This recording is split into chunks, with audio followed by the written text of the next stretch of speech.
I was halfway up the aisle when a chair scraped against the floor, slicing through the applause. My sister stood up, pointing a finger like a verdict. She screamed that I was a cheat, that my 4 years were a lie. The auditorium froze. As phones rose to record my destruction, I realized she had not come to witness my success, but she did not know I had already planted a trap right beneath the honorary seats. My name is Natalie Martin. I was 24 years old, standing on the precipice of what was supposed to be the first day of my real life, when the floor fell out from under me. The air inside the Hawthorne Ridge University auditorium was thick, recycled, and smelling faintly of floor wax and stale perfume. There were 2,000 people crammed into the seating banks, a sea of parents and partners fanning themselves with programs, waiting for their specific 3 seconds of cheering. I had waited 4 years for this. I had worked double shifts at the library, eaten ramen that tasted like cardboard, and slept an average of 4 hours a night to walk across this stage. The dean of students, a man named Dr.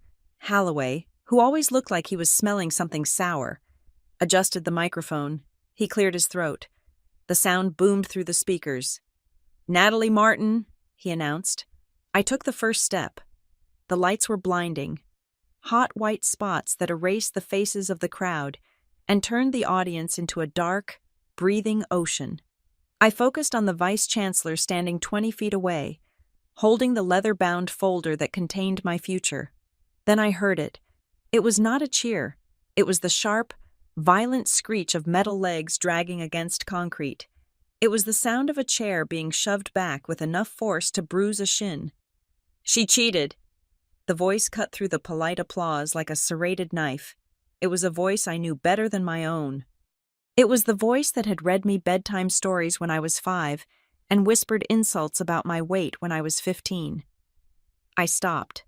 My heel hovered an inch above the floorboards.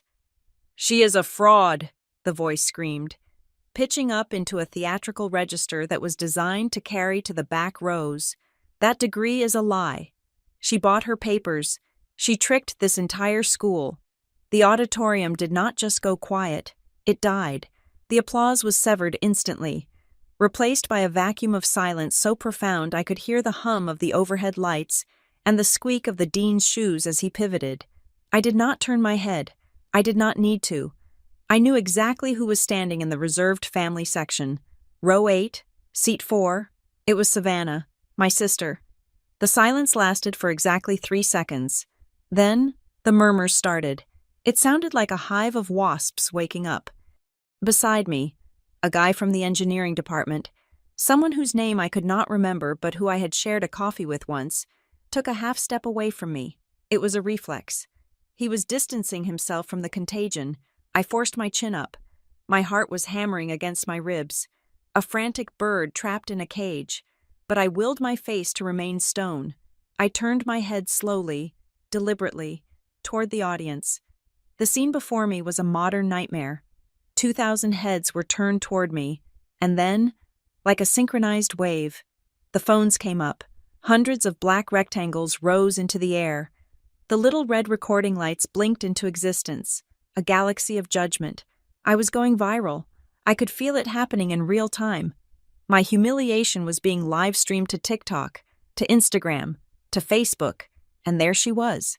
Savannah was standing while everyone else was seated, making her a lighthouse in a sea of sitting bodies. She was not wearing the understated navy dress she had shown me on FaceTime a week ago. She was wearing white, a stark, brilliant, architectural white suit that looked aggressive, like she was the bride at a funeral or the keynote speaker at a crisis management summit. Her hair was blown out to perfection. Her makeup was sharp, contouring her cheekbones into weapons. She looked beautiful, and she looked insane. "Ask her," Savannah yelled, pointing a manicured finger directly at my face. "Ask her about the plagiarism. Ask her about the paid consultants. I have the proof, I have all of it." She was pantomiming outrage, but I knew my sister. I knew the micro-expressions that the rest of the world missed. I saw the glint in her eyes. It was not anger, it was hunger. She was feeding on the attention. She was drinking in the shock of the room like it was vintage wine. She had rehearsed this. I could tell by the way she planted her feet, the way she projected her voice without cracking. This was not a spontaneous outburst of moral fortitude. This was a performance art piece, and I was the prop. My eyes shifted slightly to the right of her, to my parents. This was the moment that broke something inside me that I knew would never heal. My mother was sitting next to Savannah.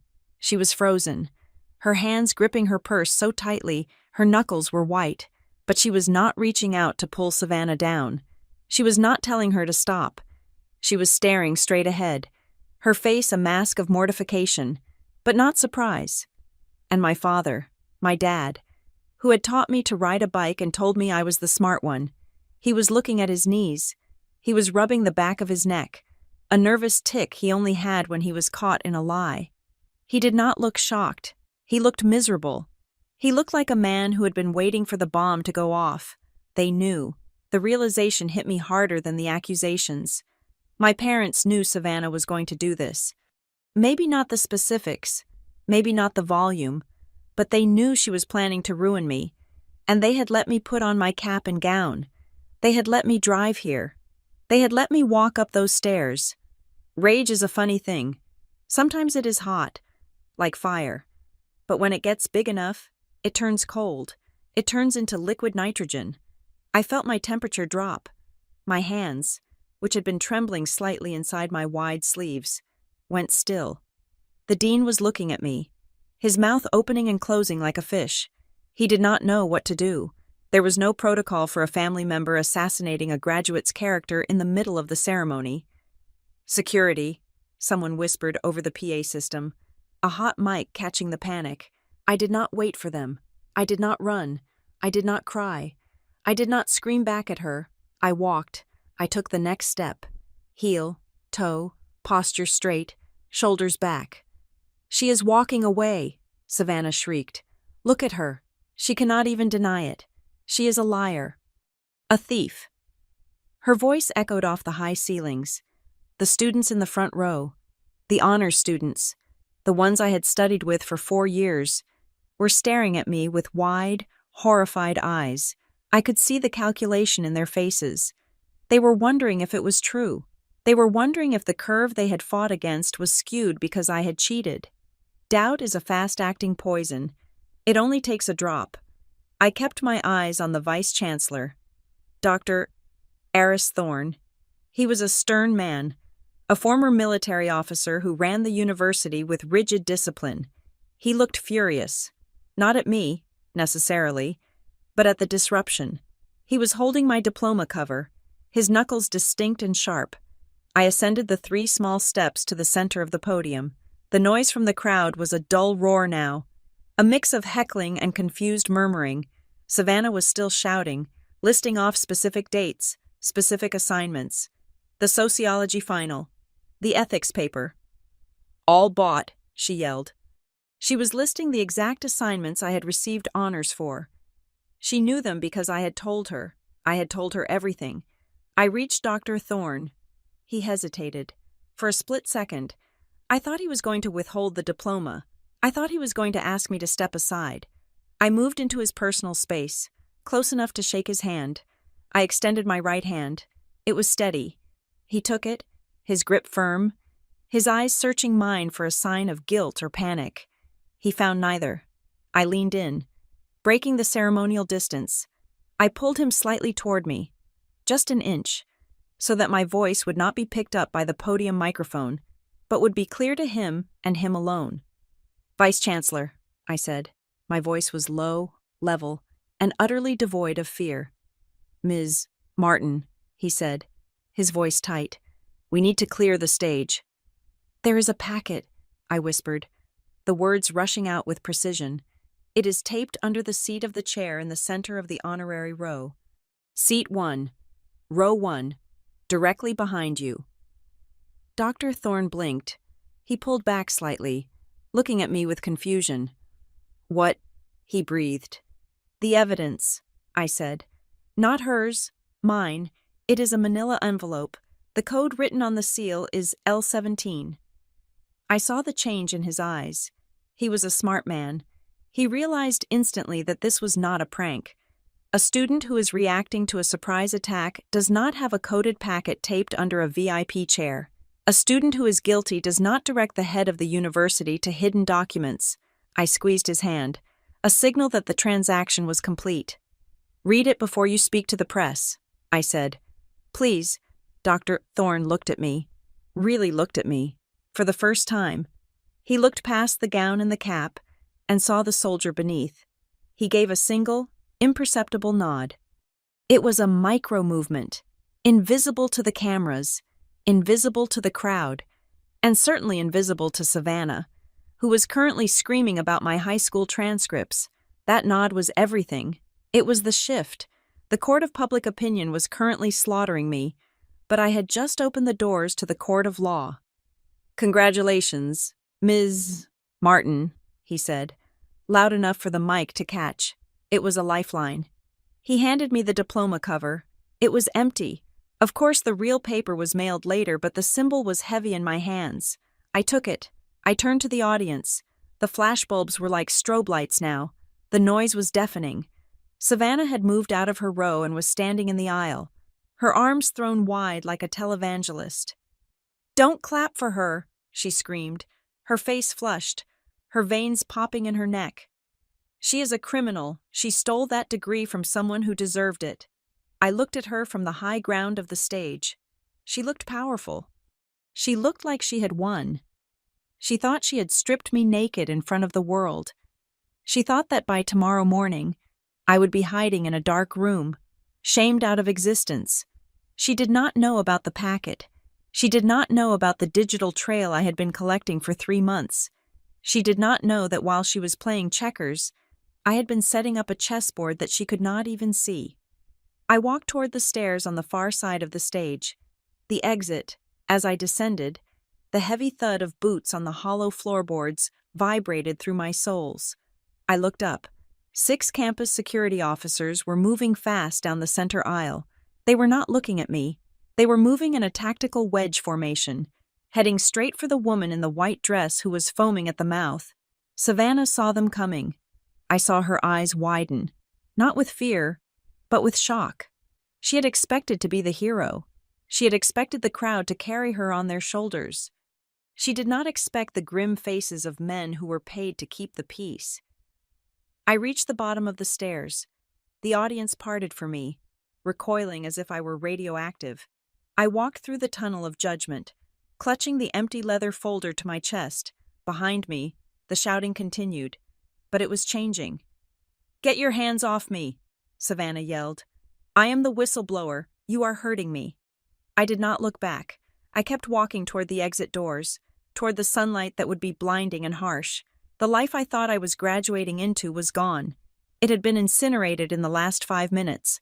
But as I pushed open the heavy double doors, leaving the chaos of the auditorium behind me, I knew one thing for certain. Savannah had come here to end me.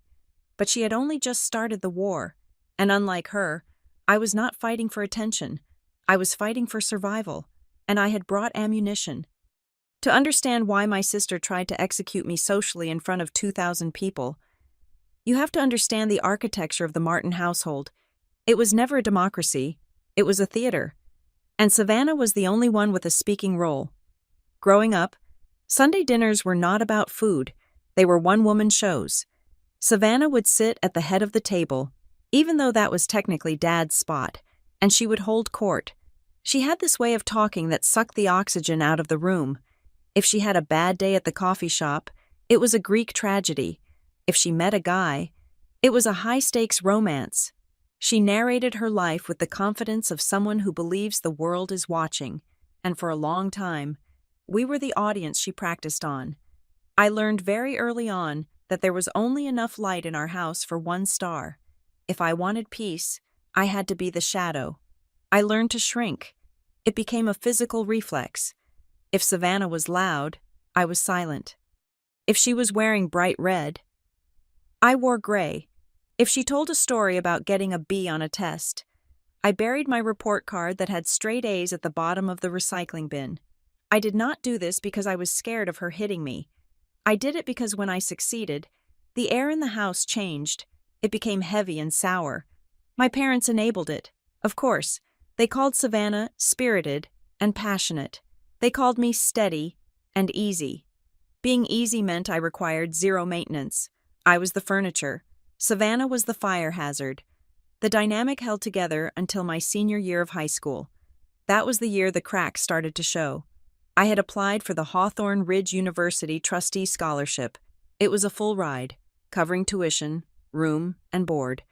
I had not told anyone I was applying because I did not want to deal with the questions if I failed.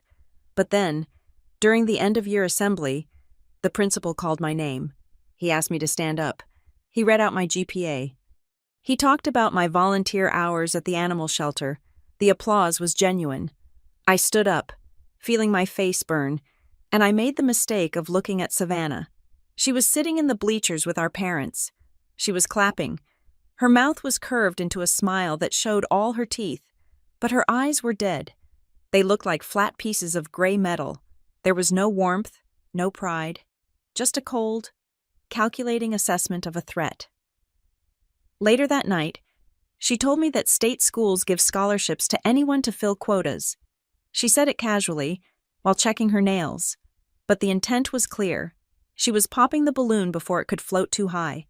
That was the moment I realized that my sister did not just want to be successful. She needed me to be mediocre.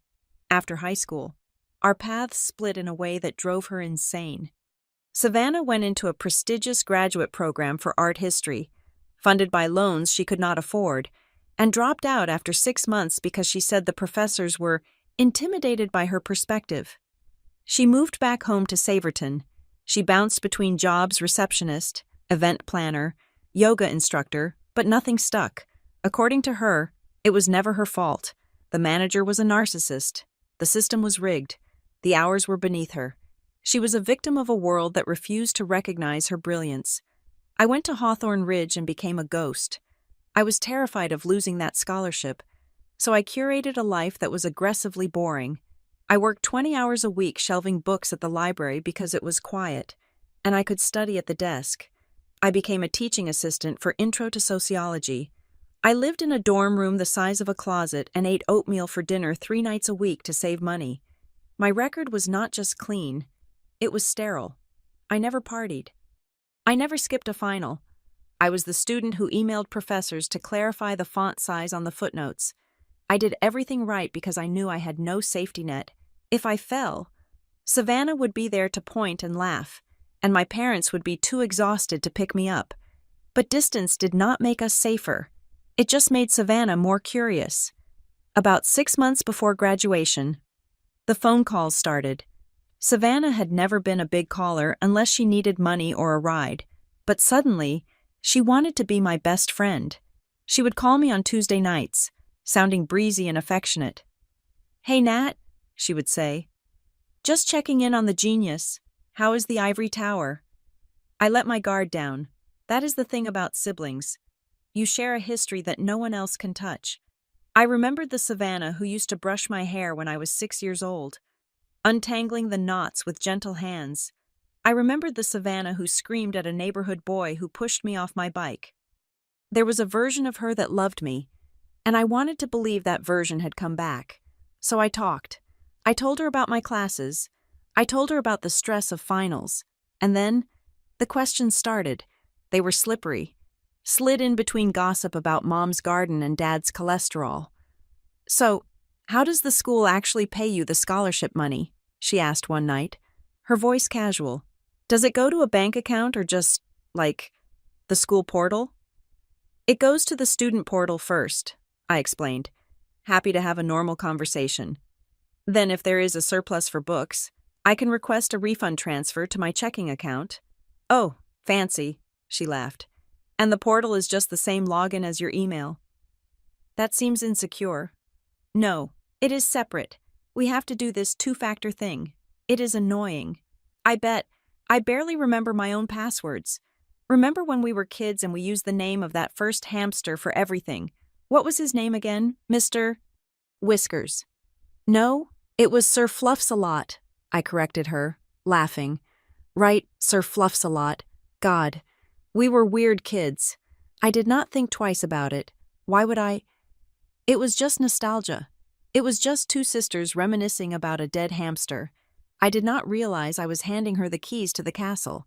I did not realize that name of your first pet was one of the 3 standard security questions for the Hawthorne Ridge Student Administration System. The other questions she fished for were just as subtle.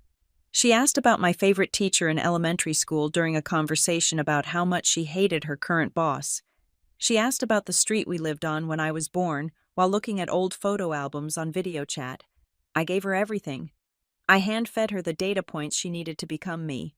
But even as I was being naive, a low-level alarm was starting to ring in the back of my head. It wasn't about the questions. It was about her reactions to my life. Every time I shared a win, she had a way of dirting it. When I told her I got an internship at a top marketing firm for the summer, she paused for a beat too long. "That is great. Nat," she said, her tone dropping an octave. "I heard they are having a lot of turnover lately. They are probably just desperate for bodies. But good for you for stepping up." When I told her I was on track to graduate summa cum laude, she sighed. "Mom and Dad are going to be so annoying about that. Try not to make a big deal out of it at dinner. Okay, Dad's blood pressure is already up." It was 1,000 little cuts, 1,000 tiny reminders that my success was an inconvenience to her narrative. She was the struggling artist, the misunderstood genius. I was the little sister who was supposed to stay in the shadow. My competence was an insult to her chaos. I tried to ignore the feeling. I told myself I was being paranoid. I told myself she was just stressed about money. But the gut instinct is a powerful thing. It knows when a predator is in the room before your eyes see the teeth. I started noticing that she was online a lot. The little green dot next to her name on social media was always active, even at 3 in the morning. She was awake, and she was brooding. Then came the text message from my mother. It was 2 weeks before graduation. I had just sent a picture to the family group chat of my final thesis, bound and ready to submit. I was proud of it. It was 50 pages of hard work on consumer behavior in the digital age.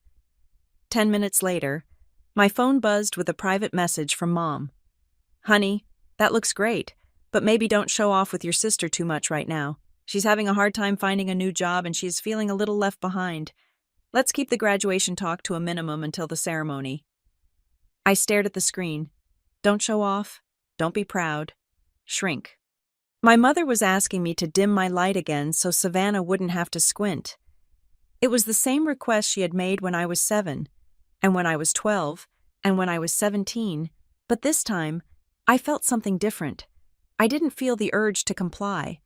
I felt a cold, hard knot of resentment tighten in my stomach. I had worked for 4 years. I had eaten the cheap noodles. I had shelved the books. I had earned the right to take up space. I didn't reply to my mother. I put the phone down on my desk next to my thesis.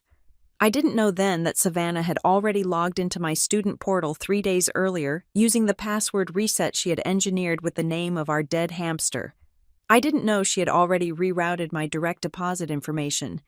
I didn't know she was already rewriting my history. All I knew was that my family wanted me to be quiet. And sitting there in my tiny dorm room, listening to the hum of the mini fridge, I decided that for once in my life, I was going to be loud. If only I had known that Savannah had decided the exact same thing. But her volume was going to be set to destroy. The first crack in my reality appeared on a Tuesday afternoon, and it looked like a clerical error. I was sitting in the campus coffee shop, the one that always smelled of burnt beans and damp coats, logging into the student finance portal to check my final semester balance. I was meticulous about money. I had to be. Every dollar was accounted for in a spreadsheet I had maintained since freshman year. I knew that the refund from my scholarship overage was supposed to be $2,400. That was my rent money for the summer. That was my food. That was my escape fund. When the screen loaded, the number was wrong. It was not off by a few cents. It was short by $400. I frowned, refreshing the page. The number stayed the same. I scrolled down to the transaction history. There was a line item labeled Miscellaneous Fee Adjustment, dated 3 days prior. I walked straight to the bursar's office, the woman behind the glass partition, whose name tag read, Brenda. looked at me with the glazed eyes of someone who had been yelling at students for 20 years. "It is just a system adjustment, honey," Brenda said, popping a piece of gum. "Tuition rates fluctuate based on credit hours. The system probably just caught up with a lab fee you missed freshman year." "I did not miss a lab fee," I said, my voice tight. "I have receipts for everything, and $400 is not a fluctuation. That is a month of groceries." "I will put in a ticket," she said, waving me away. "Check back in 7 to 10 business days." I left the office feeling uneasy, but not panicked. Systems glitched. Bureaucracy was slow. I could handle slow. 2 days later, the second crack appeared, and this one was not about money, it was about my name. I was called into Professor Vance's office. Vance was the head of the sociology department, a man who wore tweed jackets unironically, and had written my recommendation letter for the master's program I was eyeing. He usually greeted me with a nod and a smile. Today, he did not look up from his desk when I knocked. "Close the door, Natalie," he said. The air in the room was heavy.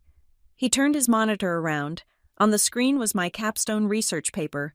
It was the 50-page thesis I had sent to the family group chat, the one I had spent 6 months researching.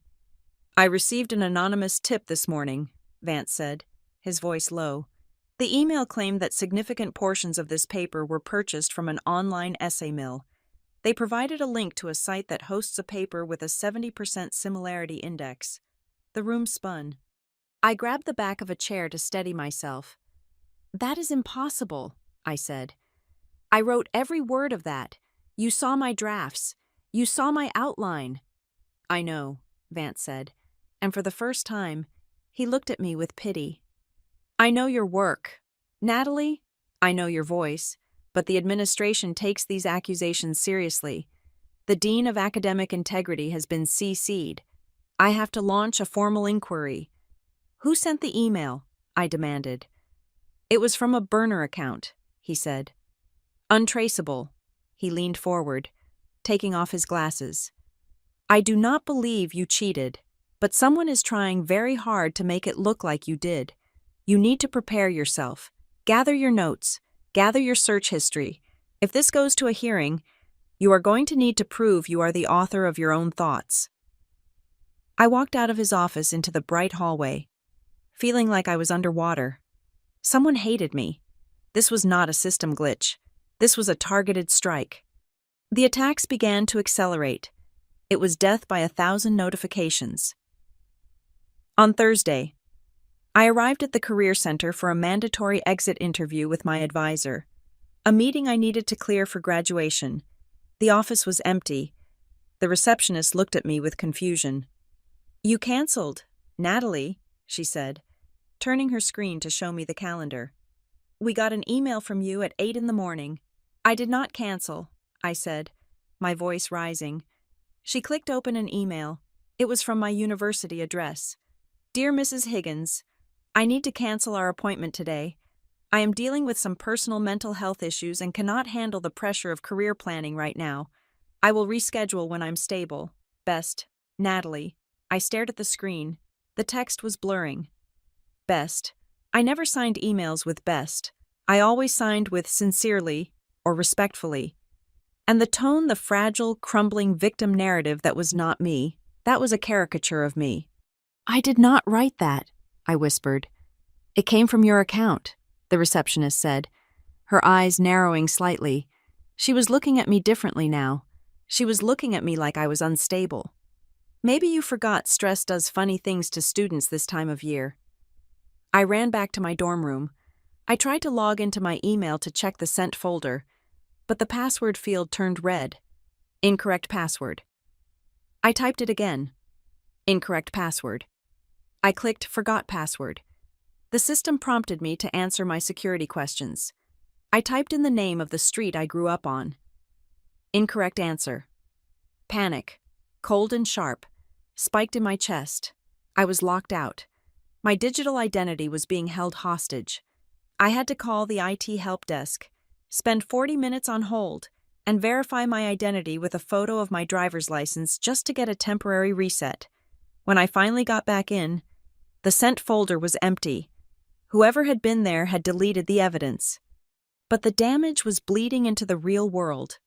The hallways, usually a place of anonymity, became a gauntlet. I walked into my advanced statistics class, and the conversation stopped. It was that sudden, heavy silence that happens when the subject of the gossip walks into the room. I took my usual seat in the second row. 2 girls I had studied with for 3 years, girls I had shared notes and coffees with, picked up their bags and moved to the back row. They did not look at me. I heard a whisper from behind. "I heard she is getting expelled." My roommate said she bought her way into the Honor Society. Yeah, well, you can tell she is desperate. I sat there, staring at the whiteboard, my spine rigid.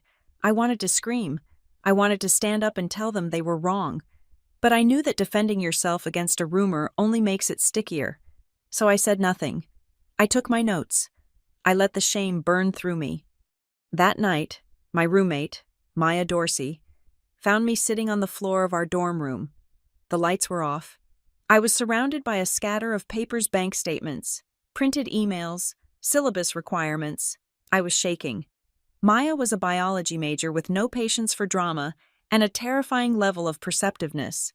She dropped her backpack and sat down opposite me. "You look like you are hunting a serial killer," she said. "I think I'm losing my mind." "Maya," I said, "money is missing.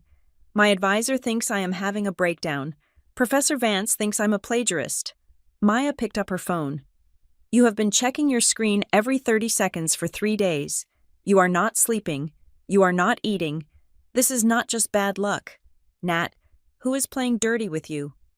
"I do not know," I said, but the lie tasted like ash. I did suspect, but I did not want to say it out loud. Saying it made it real. Saying it meant admitting that the person who shared my DNA was trying to destroy me. "Is it an ex?" Maya asked. "A jealous rival in the department." "I do not have an ex," I said, "and I am boring. No one hates me this much." "Someone does," Maya said grimly. The final blow came at 11 that night. My phone pinged. It was a notification from the registrar's office. Subject: confirmation of withdrawal from honors program. My blood ran cold. I opened the email. "Dear Natalie, we have received your request to withdraw from the University Honors Program effective immediately. We understand your reasoning regarding the overwhelming nature of the expectations. Your transcript will be updated to reflect that you did not complete the honors distinction. I had worked 4 years for those honors cords. I had written extra papers, attended weekend seminars, and maintained a 3.9 GPA specifically for that distinction. I did not scream. I did not cry. I went numb." "Maya," I said, my voice sounding like it was coming from a tin can. "Give me your laptop." "Why?" "Because mine might be compromised. I need a clean device." Maya handed it over without a word. I logged into my email, but I did not go to the inbox. I went to the settings. I went to the Security and Activity tab. I had to know. I needed proof before I could let the rage take over. I pulled up the login history for the last week. There was a list of access points. Most of them were campus Wi-Fi or local ISP. Those were me. But there were others. Login Tuesday, 10:14 a.m., device iPhone 14, status successful. Login Wednesday, 8:02 a.m., device MacBook Air, status successful. Login Thursday, 11:05 p.m., device MacBook Air, status successful. I did not own a MacBook Air. I had a 5-year-old Dell that sounded like a jet engine when I opened more than 3 tabs. I clicked on the details for the most recent login, the one that had likely sent the withdrawal request. The system displayed the IP address. It was a string of numbers. To most people, it would mean nothing. But I had spent the last 2 years taking computer science electives because I wanted to be thorough. I copied the IP address. I opened a geolocation tool in a new tab. I pasted the numbers and hit enter. The map loaded. A red pin dropped onto the grid. It was not in the university town. It was 200 miles away. It was in Saverton, Oregon. I zoomed in. The map showed the street names: Elm Street, Maple Avenue, Oak Drive. The pin was sitting directly on top of a small blue house on Oak Drive. My parents' house. The house where I grew up. The house where my sister was currently living. Sleeping in her old room. Using the Wi-Fi that I had set up for my parents over Christmas break. I sat back, the laptop burning my thighs, the pieces slammed together. The missing money. She knew my student ID number, the security questions. She knew the name of the hamster. She knew the street, the timing. She knew my schedule because I had told her. The tone of the emails, mental health issues, overwhelming pressure. That was Savannah projecting her own failures onto me. She was rewriting my narrative to match hers. She wanted me to be the dropout.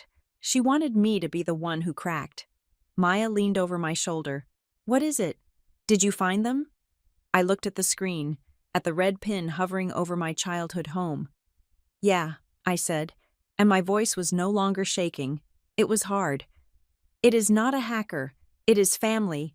I picked up a pen and a fresh sheet of paper. I began to write. I wrote down the date. I wrote down the IP address. I wrote down the list of every single weird thing that had happened in the last week.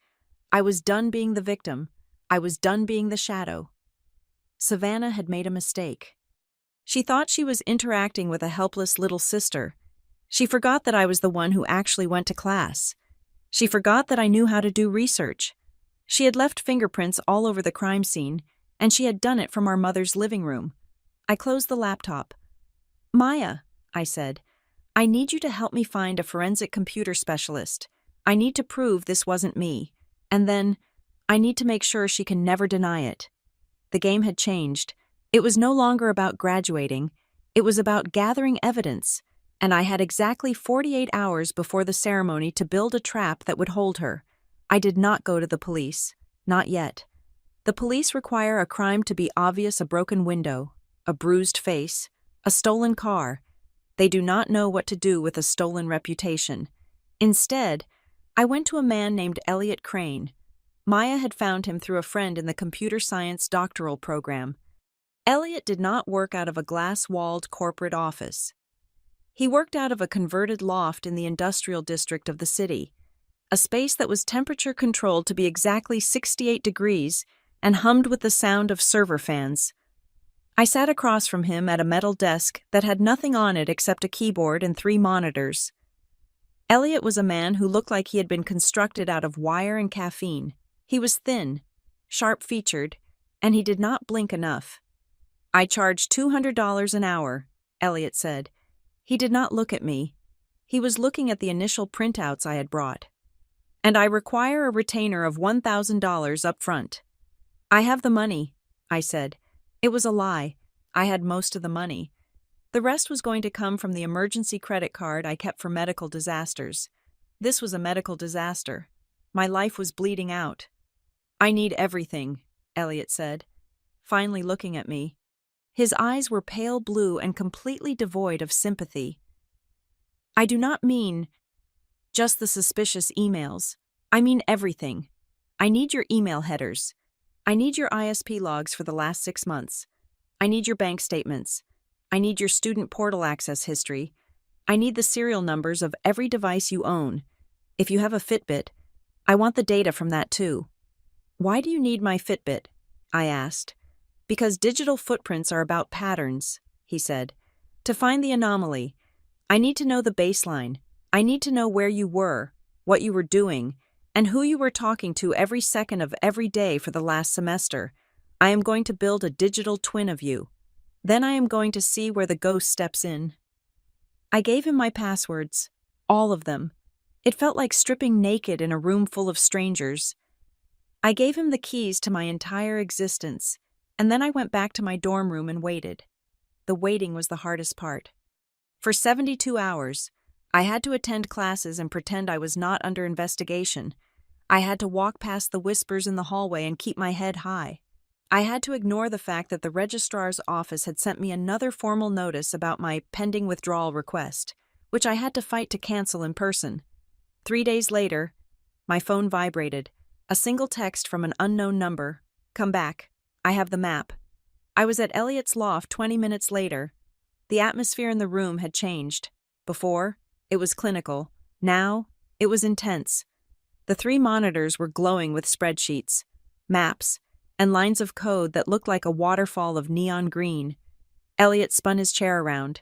He did not say hello. "You were right," he said.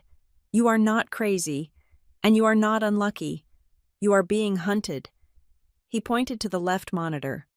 "I found 3 impossible events," he said. "In forensics, we call them conflicts of reality. Point 1. Last Tuesday. You had a login to the student finance portal at 10 in the morning. I was in my modern ethics final," I said. "Exactly," Elliot said.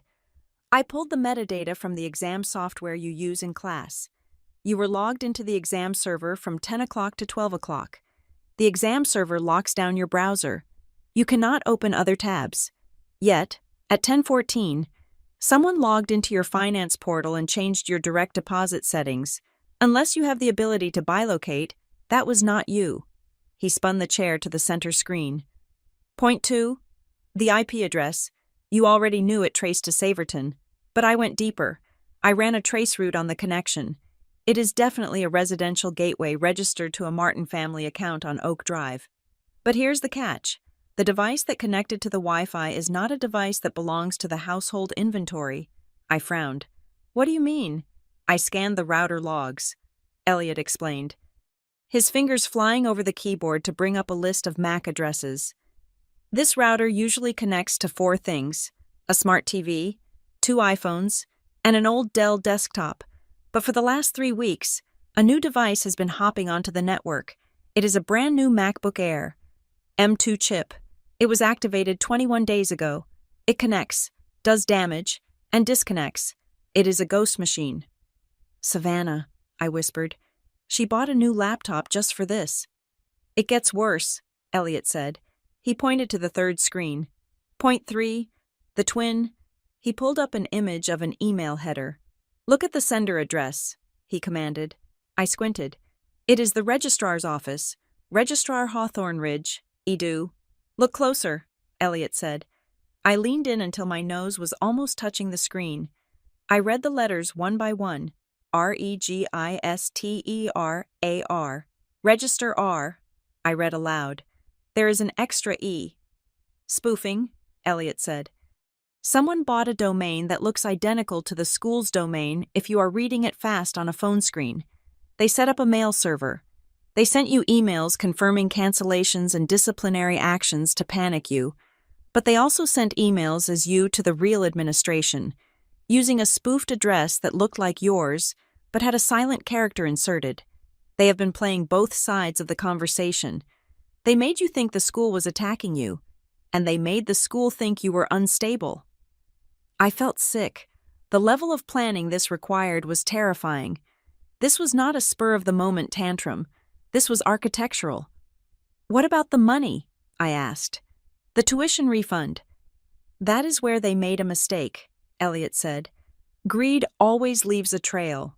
He opened a flowchart on the main screen. It looked like a map of a subway system.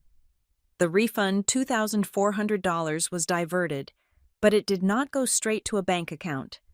That would be too easy to trace. It went to a holding account on a third-party payment platform, something like a digital wallet.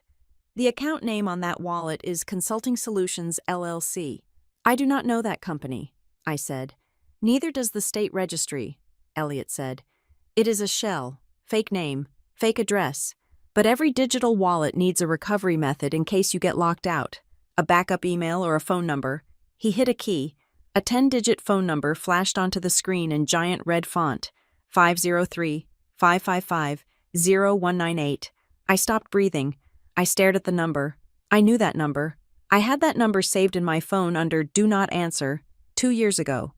Savannah had tried to start a life coaching business. She had called it the Savannah Method. She had bought a burner phone to keep her clients separate from her personal life. The business had failed after 2 months because she stopped showing up for appointments. But she had kept the phone. "That is her," I said. My voice was flat. "That is the number she used for her business." "Then we have her," Elliot said. He leaned back, crossing his arms. "The money went from the school. to the fake wallet linked to that number, and then it was transferred out to an online betting site. It is gone, laundered. He looked at me, and for the first time, his expression softened just a fraction. It was not kindness, exactly. It was respect for the severity of the wound. "Listen to me, Natalie," he said. "I see a lot of identity theft. Usually, it is strangers in a basement in another country trying to buy gift cards. This is not that. This person built a custom infrastructure to dismantle you. They spent money to steal money. They spent hours crafting fake emails." He paused, letting the silence fill the room. "No one ruins a life for fun," he said. "It is too much work. People do this for two reasons: profit or revenge. In this case, I think the profit was just a bonus. This was personal. This was an execution." I stood up. My legs felt steady, steadier than they had in weeks. The uncertainty was gone. The gaslighting was over. I had the truth in a spreadsheet. "Can you print it?" I asked. "All of it. The logs, the spoof domain registration, the phone number link." "I can give you a dossier that will hold up in federal court," Elliot said. "But what are you going to do with it?" "I am going to go home," I said. I paid him the retainer. I took the heavy manila envelope he handed me. It felt warm, like it was radioactive. I got into my car. It was a 4-hour drive to Saverton. I drove in silence. I did not listen to music. I did not listen to podcasts. I just listened to the hum of the tires on the asphalt and the beating of my own heart. I arrived in Saverton just as the sun was setting. The sky was a bruised purple. I turned onto Oak Drive. The street looked exactly the same as it had when I was a child. The lawns were manicured. The sprinklers were hissing rhythmically. I pulled up to the curb across the street from my parents' house. The lights were on. The warm yellow glow spilled out onto the front porch. I could see the silhouette of someone moving in the kitchen. It was probably my mother, making dinner. Maybe Savannah was sitting at the table, drinking wine, complaining about her day, using the new MacBook Air to ruin my life between sips of Pinot Grigio. I sat there in the dark car, clutching the steering wheel. For years, I had thought of that house as a sanctuary. It was the place I went to when the world was too hard. I had thought my family was my safety net, but as I looked at the inviting glow of the windows, I realized I was looking at a fortress, and the enemy was not outside the gates. The enemy was sitting at the head of the table. I looked down at the envelope on the passenger seat. "Okay," I said to the empty car. "If you want a war, Savannah, I will bring the war to you." I did not go inside. I put the car in gear and drove away. I was not going to confront her in the kitchen where she could scream and cry and manipulate our parents. I was going to wait. I was going to let her think she had won. I was going to let her walk into her own trap. I had the evidence. Now I just needed the stage. The house smelled of lemon polish and pot roast. It was the smell of my childhood, a sensory blanket that usually made my shoulders drop the moment I walked through the door. But tonight, it smelled like a lie. I had parked down the street for 20 minutes before finally driving up the driveway. I needed that time to put my mask on. I could not walk in there as the investigator with a dossier in her bag. I had to walk in as the daughter, the tired student coming home for the biggest weekend of her life. I had to play the role they expected, so I could see who broke character first. I unlocked the front door. The living room was dim, illuminated only by the flickering blue light of the television. My father was sitting in his recliner, the one with the worn leather armrests. He was staring at the news, but his eyes were glazed. He looked older than he had when I saw him at Christmas. His shoulders were curved inward, as if he were trying to make himself take up less space. "Hey, Dad," I said. He jumped. It was a small, physical flinch, like I had caught him doing something he wasn't supposed to. He turned to look at me, and for a second, I saw raw panic in his eyes before he smoothed it over with a tired smile. "Natalie," he said. He didn't get up. "We didn't expect you until tomorrow morning." "I drove straight through," I said, dropping my keys in the bowl by the door. The sound was too loud in the quiet room. "I needed to get out of the dorm." I walked over and sat on the edge of the sofa, facing him. "Where is Savannah?" The air in the room seemed to thicken. Dad looked back at the TV, then down at his hands. His fingers were picking at a loose thread on the armrest. "She is upstairs," he said. "Or maybe out. She comes and goes." "Mom said she just moved back in last week," I said, watching him closely. "But her car looks like it hasn't moved in a while. There are leaves piled up around the tires." Dad let out a breath that was half a sigh, half a shudder. "You know your sister. Timelines are fluid for her. She has been having a hard time. Nat, the job market is tough." "It is tough for everyone, Dad," I said softly. "But she seems to be doing okay. She bought a new laptop." Dad's hand froze on the armrest. He didn't look at me. He stared intently at a commercial for car insurance. "I don't know about that," he mumbled.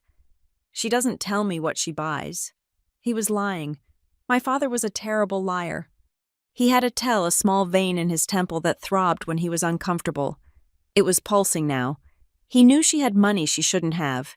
He knew she was buying things, and his silence was a wall he was building to protect her, even if it meant shutting me out. I stood up. I couldn't look at him anymore. It hurt too much to see him so defeated, so willing to be an accomplice through inaction. "I am going to say hi to Mom," I said. He didn't say anything. He just reached for the remote and turned the volume up, drowning out the conversation he didn't want to have. I found my mother in the kitchen. She was chopping carrots with a rhythm that was too fast, too aggressive. The counter was cluttered with ingredients for a meal that was far too elaborate for a Tuesday night. It was a distraction. If she was cooking, she didn't have to talk. "Hi, Mom," I said. She spun around, the knife still in her hand. Her smile was bright, brittle, and did not reach her eyes. "Natalie." "Oh, look at you," she exclaimed, rushing over to give me a hug. She smelled of onions and expensive perfume.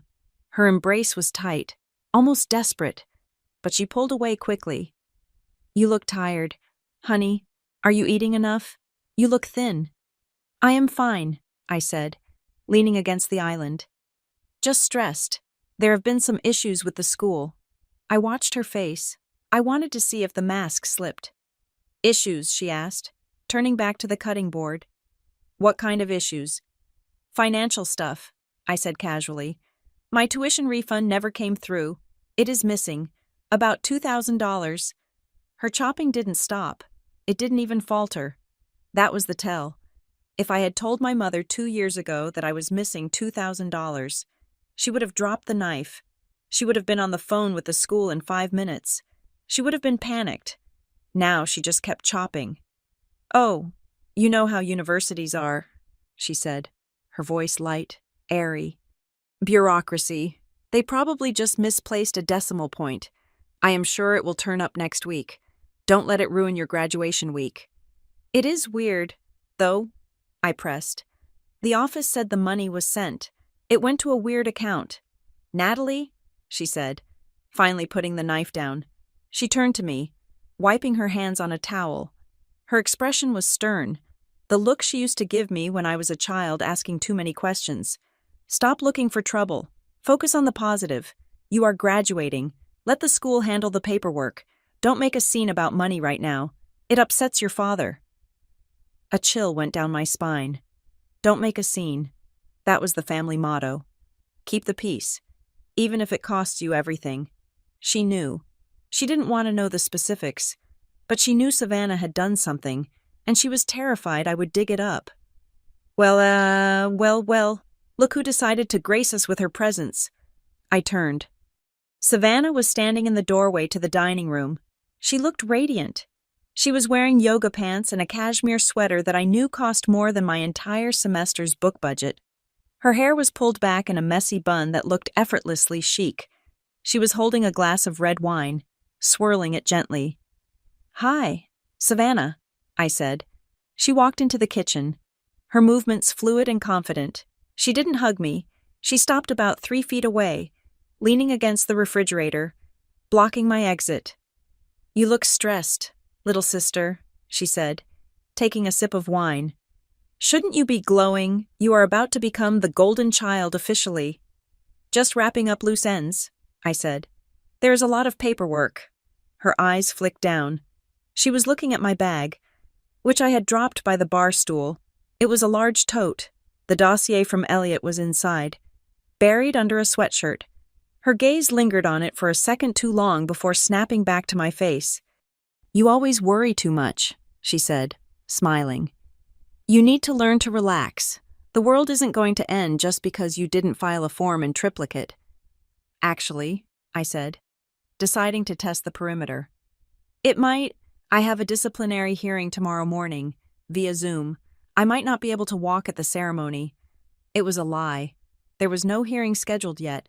Savannah's smile froze, just for a fraction of a second. Her glass stopped swirling. A hearing, she asked. Her voice was too sharp. Why would you have a hearing now? Everything is done.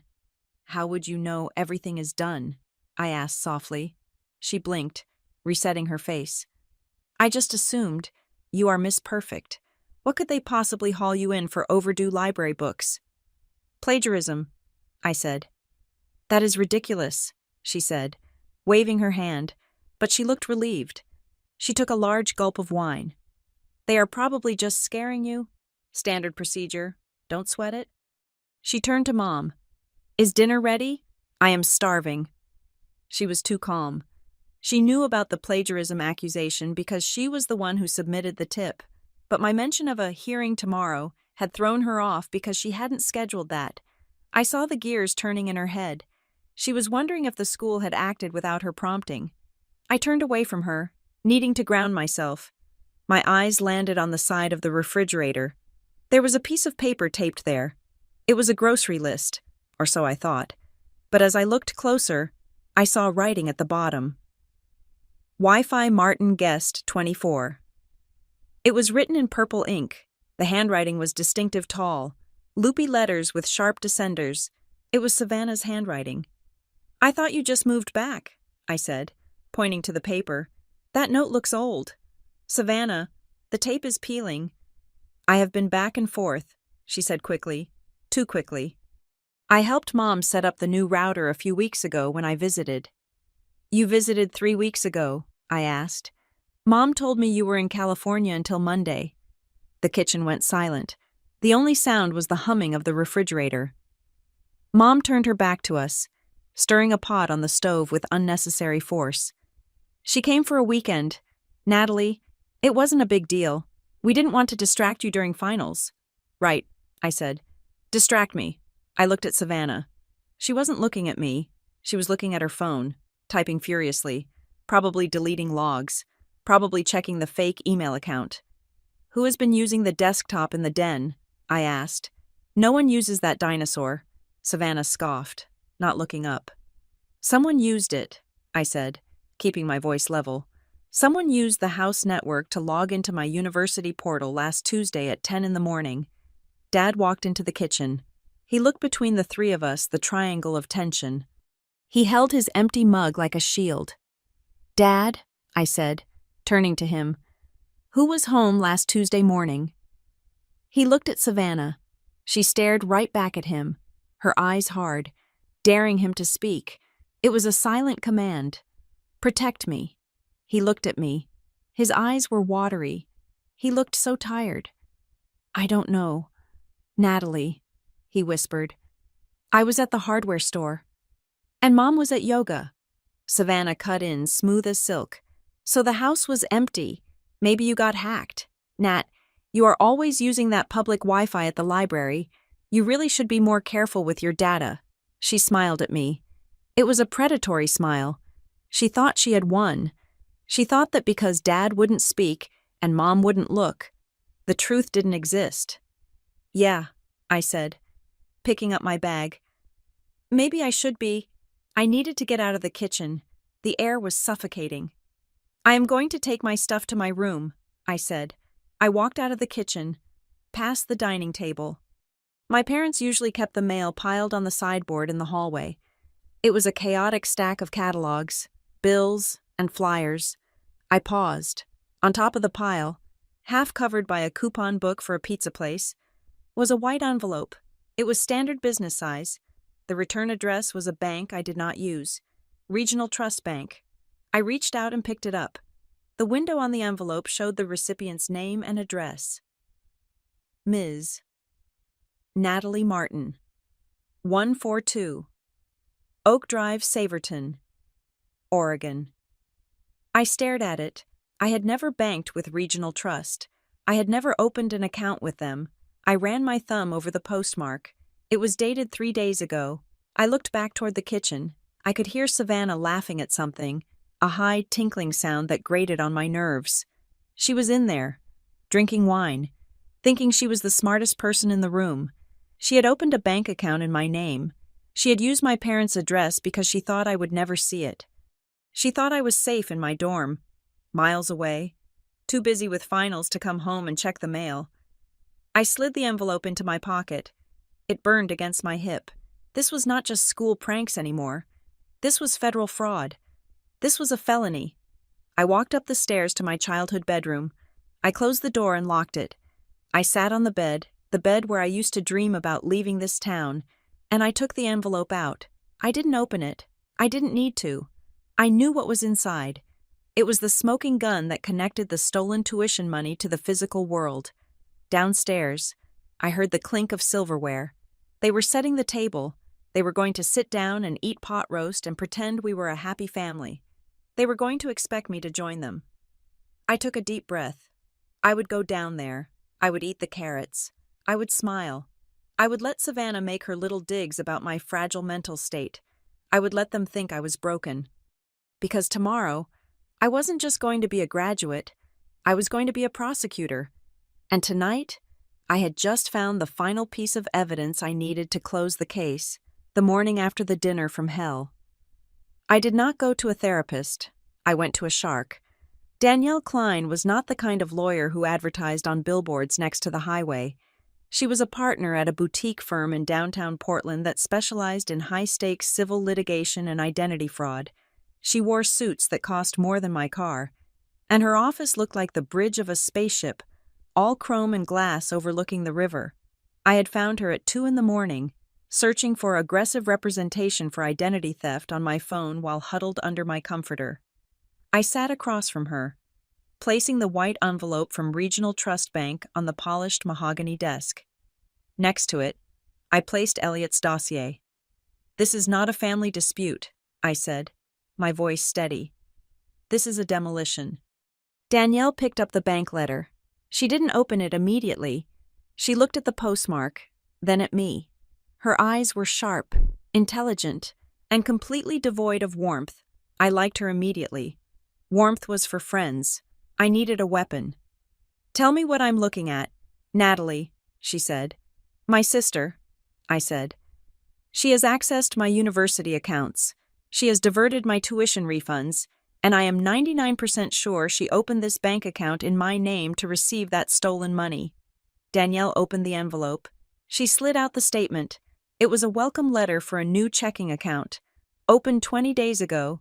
The opening deposit was $50. "To win a civil suit like this," Danielle said, leaning back, "we need 3 things. We need intent, we need damages, and most importantly, we need an unbroken chain of evidence. Feelings do not hold up in court. Screaming matches in the kitchen do not matter. I need to be able to draw a straight, undeniable line from her IP address to your financial loss." "I have the line," I said. "I just need you to help me pull it tight around her neck." We spent the next 2 hours building the war room. Danielle was methodical. She categorized every action Savannah had taken, not as a sisterly prank, but as a specific criminal statute: unauthorized access to a computer system, wire fraud, identity theft, aggravated harassment. "We need to secure the university," Danielle said, tapping her pen on the desk. "If she decides to escalate, the school needs to be ready to capture the data, not just react to it. We need them to be a witness, not a participant." I called the Vice Chancellor's office from Danielle's conference room. I had been a straight-A student, a quiet presence, and a scholarship recipient for 4 years. I banked on that reputation now. When I finally got Dr. Thorne on the line, I did not sound hysterical. I sounded like a professional reporting a security breach. Vice Chancellor, I said, I have reason to believe that a third party has compromised my student identity and intends to disrupt the commencement ceremony. I am working with legal counsel and a forensic investigator. We have identified the source of the attacks. Ms. Martin, Dr. Thorne's voice was grave. If this is true, we should involve the campus police immediately. If we do that now, she will scrub the evidence, I interrupted. She has access to the logs. We need to catch her in the act. I need the university to agree to a passive monitoring protocol. Do not lock the account. Do not reset the password yet. Just record everything. Preserve every keystroke from now until I walk off that stage. There was a long silence on the other end. Then, Dr. Thorne spoke. We will put it on high alert. We will mirror the logs to a secure server that cannot be wiped. But Natalie, if there is a threat to safety, the only threat is to the truth, I said. I will handle the rest. When I hung up, Danielle nodded. Good. Now, we bait the hook. I went back to Elliot's loft that afternoon. The air conditioning was humming, and the room was bathed in the blue light of his monitors. I handed him the bank statement. Elliot scanned the account number. He typed it into his system, cross-referencing it with the routing number from the Consulting Solutions LLC wallet he had found earlier. Bingo, Elliot said softly. The numbers matched. The money that had been stolen from my tuition refund had flowed through the digital wallet and landed right here, in this account at Regional Trust. An account opened with my social security number, but controlled by Savannah. She got greedy, Elliot said. If she had kept it in crypto, maybe we never find it. But she wanted cash. She wanted to spend it. And to spend it, she needed a real bank. She is going to try one last thing, I said. She knows I'm graduating in 48 hours. She hasn't been able to get me expelled yet. She is going to try to delete my final credits, or change my grades. Then let's give her something to bite on, Elliot said. He began to code. He created a file. It looked like a standard PDF. He named it Martin Final Thesis Revision Confidential PDF. It looked important. It looked like the kind of document that, if deleted, would ruin a student's career. This is a honey trap, Elliot explained. It is not a real PDF. It is a beacon. I am going to upload it to your student cloud drive. I am going to leave it right at the top of the folder structure. If anyone opens this file, if anyone even previews it, it sends a silent ping to my server. It records the device ID, the IP address, the geolocation, and the exact time down to the millisecond. And she won't know. She will see a corrupted file message, Elliot said. She will think it is a glitch. But by then, we will have her digital fingerprint stamped on the murder weapon. We planted the file at 4 p.m. Then, we waited. I went back to Danielle's office to sign the paperwork. The stack of documents was an inch thick. This is a formal civil complaint, Danielle said, walking me through the pages. And this is a petition for an emergency restraining order. We are not going to file these yet. We are going to hold them, the moment she makes a scene, the moment she tries to publicly defame you. These become active. We will serve her immediately following the ceremony. I want the folder to be on the stage, I said. I want to hand it over the moment it happens. Danielle looked at me. You are planning for a spectacle. I am planning for a conclusion, I corrected her. She likes audiences. Danielle, she thinks the world is her stage. I am just going to make sure she gets the reviews she deserves. We organized the evidence into a master packet. It was a work of art. Exhibit A. The forensic report from Elliot, showing the IP matches to my parents' house. Exhibit B. The bank statement from Regional Trust, showing the account opened in my name without my consent. Exhibit C. The affidavit from the registrar's office, confirming the spoofed emails. Exhibit D.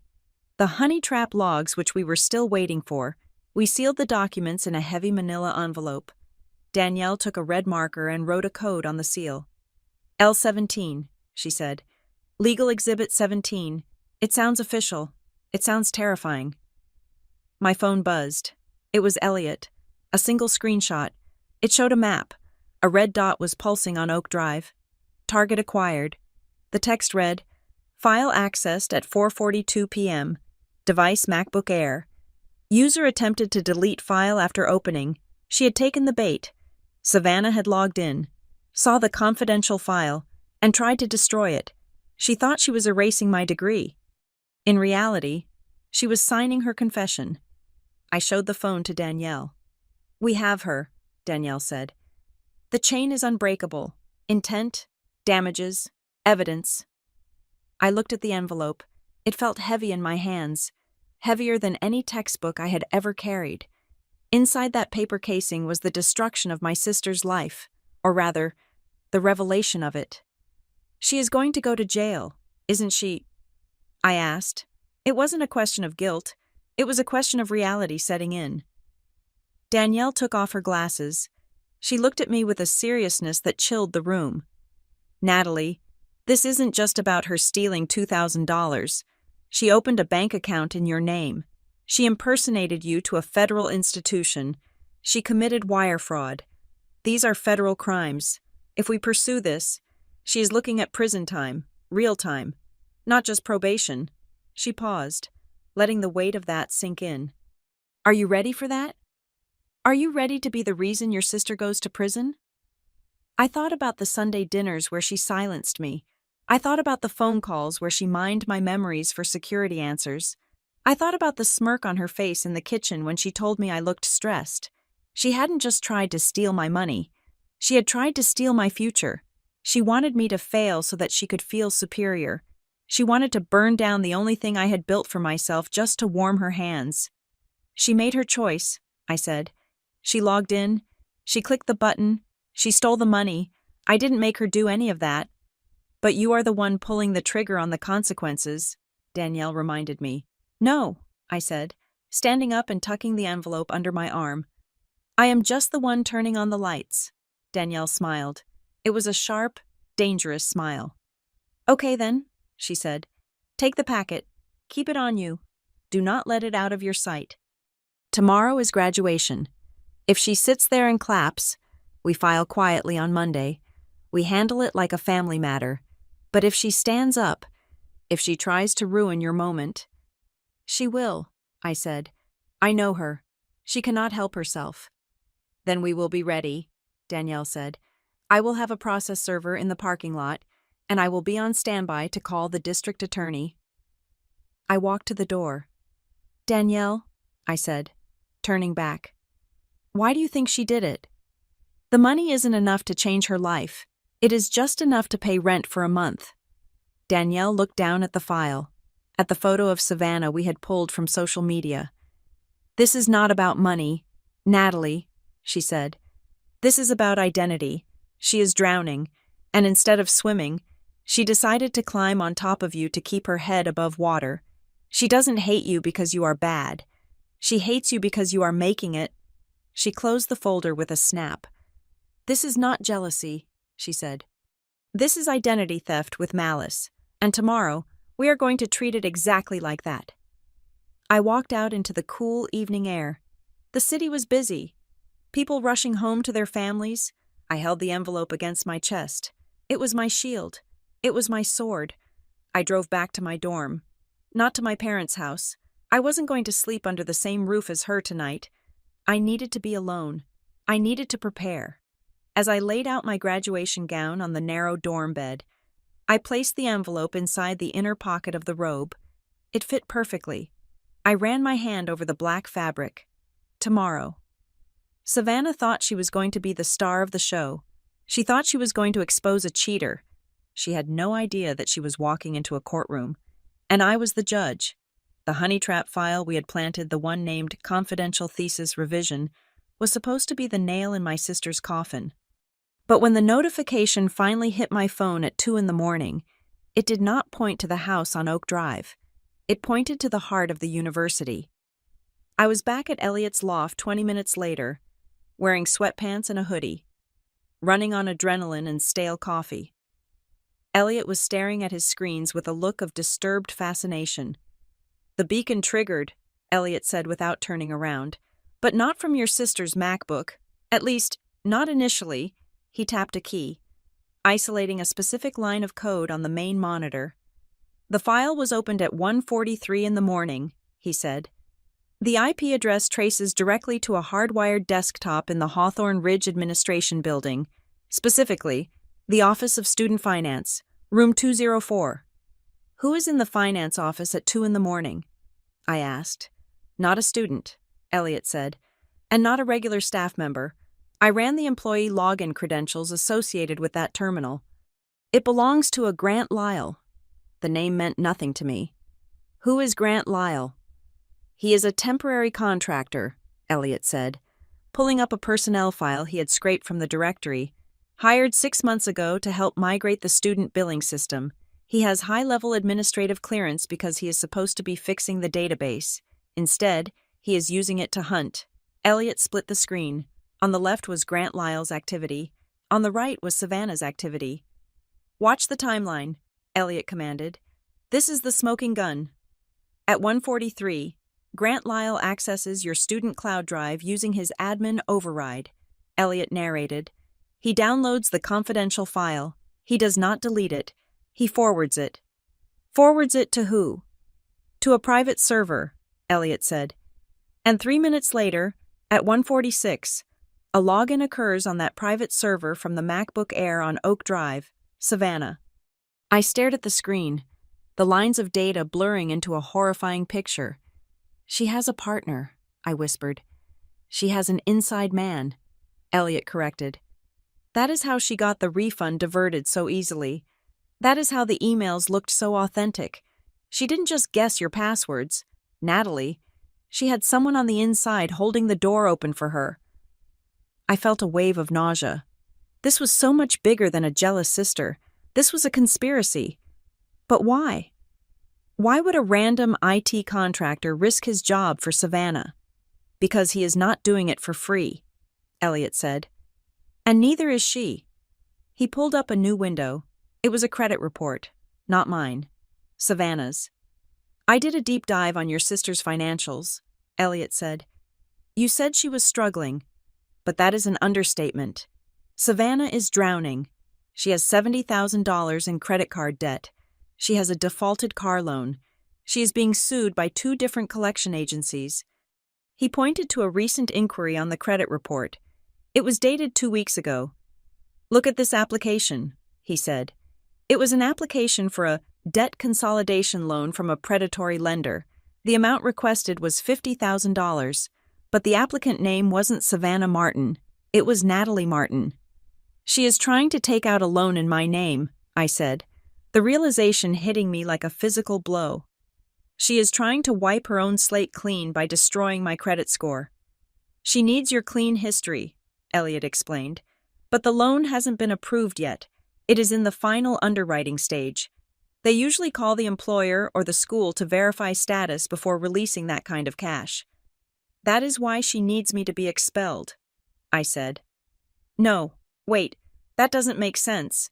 If I am expelled, I am a risk. The loan would be denied." "No," Elliot said, shaking his head. "Think like a criminal. If you graduate, you get a job.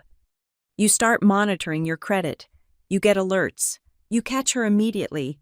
But if you are destroyed, if you are publicly shamed, stripped of your degree, and sent spiraling into a mental health crisis, then I am too busy trying to survive to notice a loan," I finished. "And if I do notice it, and I try to report it, who is going to believe the girl who cheated her way through college?" Elliot asked. "Who is going to believe the fraud claim of a known liar?" "It is insurance," I said. My voice was trembling, not with fear, but with pure, cold rage. "She is not just ruining my reputation to hurt me. She is ruining my credibility so that when I scream for help, no one will listen." Elliot nodded. "She is disarming you before she robs you." "Can you prove they are working together?" I asked. "Beyond just the login times." "I found their comms," Elliot said. "Grant was sloppy." He used his work email to message her personal account, but he saved it as a draft so it wouldn't send.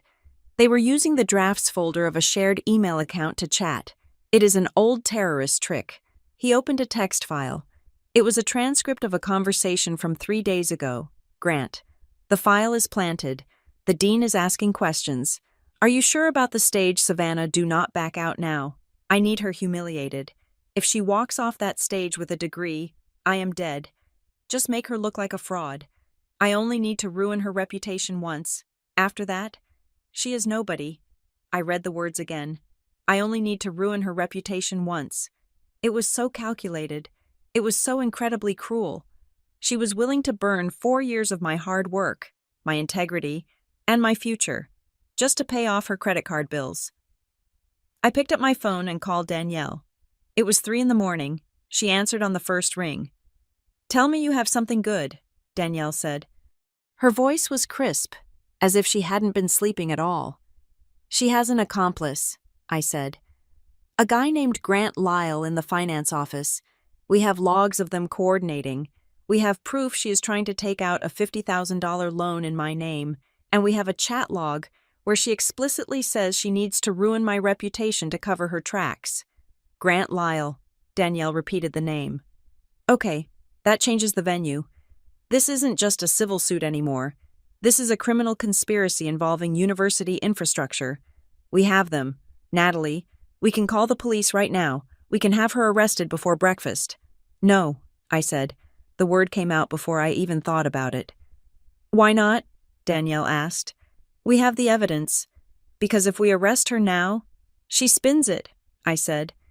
She will cry. She will say Grant tricked her. She will say she was a victim of a scam. My parents will believe her. They will pay for her lawyer. They will say it was a misunderstanding. I looked at the transcript on the screen. I need her humiliated. She wants a show, I said. She wants to stand up in front of 2,000 people and point a finger at me. She wants to be the hero. And you want to let her? Danielle asked. I want her to commit, I said. I want her to stand up and scream it to the world. I want her to accuse me of cheating while the proof that she rigged the game is sitting right there. If she does that, if she publicly attacks me while committing fraud, then it proves malice, Danielle finished for me. It proves that the emotional distress was intentional, it maximizes the punitive damages, and it makes it impossible for her to claim ignorance later. If she takes the stage, she is sealing her own warrant. Exactly, I said. Let her have her moment. Let her think she has won. And then, when she is standing there, breathless and triumphant, we drop the hammer. It is risky, Danielle warned. You are going to have to walk through fire. You are going to have to stand there and let everyone think you are a criminal for a few minutes. Can you handle that? I have been handling her for 24 years, I said. I can handle 5 minutes. Okay, Danielle said. I will have the papers ready. I will add Grant Lyle to the complaint. We will serve them the second she finishes her speech. I hung up the phone. You are scary, Elliot said. He was printing out the new logs, the chat transcripts, and the credit application. I learned from the best, I said. I took the new evidence. I added it to the dossier. The envelope was thick now. It was a brick of paper that contained the destruction of 2 people. I drove back to my dorm as the sun was starting to bleed gray light over the horizon. The campus was quiet. The white tents for the graduation ceremony were already set up on the quad. Ghostly in the mist, I went to my room. My gown was hanging on the back of the door. It was black, heavy, and shapeless. I took the manila envelope. I folded it carefully, making sure the seal with the code L17 was visible. I turned the gown inside out. I took a needle and black thread from my sewing kit. I didn't just want to carry the evidence. I wanted it to be part of me. I wanted to be able to produce it like a magician pulling a rabbit from a hat, but with lethal intent. I positioned the envelope against the inner lining of the left sleeve, near the cuff. It was bulky, but the gown was wide enough to hide it. I began to sew. I stitched the envelope into the fabric, in out, in out. The rhythm was soothing. With every stitch, I was sealing away the fear. With every knot, I was locking in my resolve. Savannah thought she was coming to an execution. She was right. She just didn't realize it was hers. I finished the last stitch and bit the thread. I turned the gown right side out and slipped my arm into the sleeve. I could feel the stiff paper against my forearm. It was uncomfortable. It scratched my skin. Good. I wanted to feel it.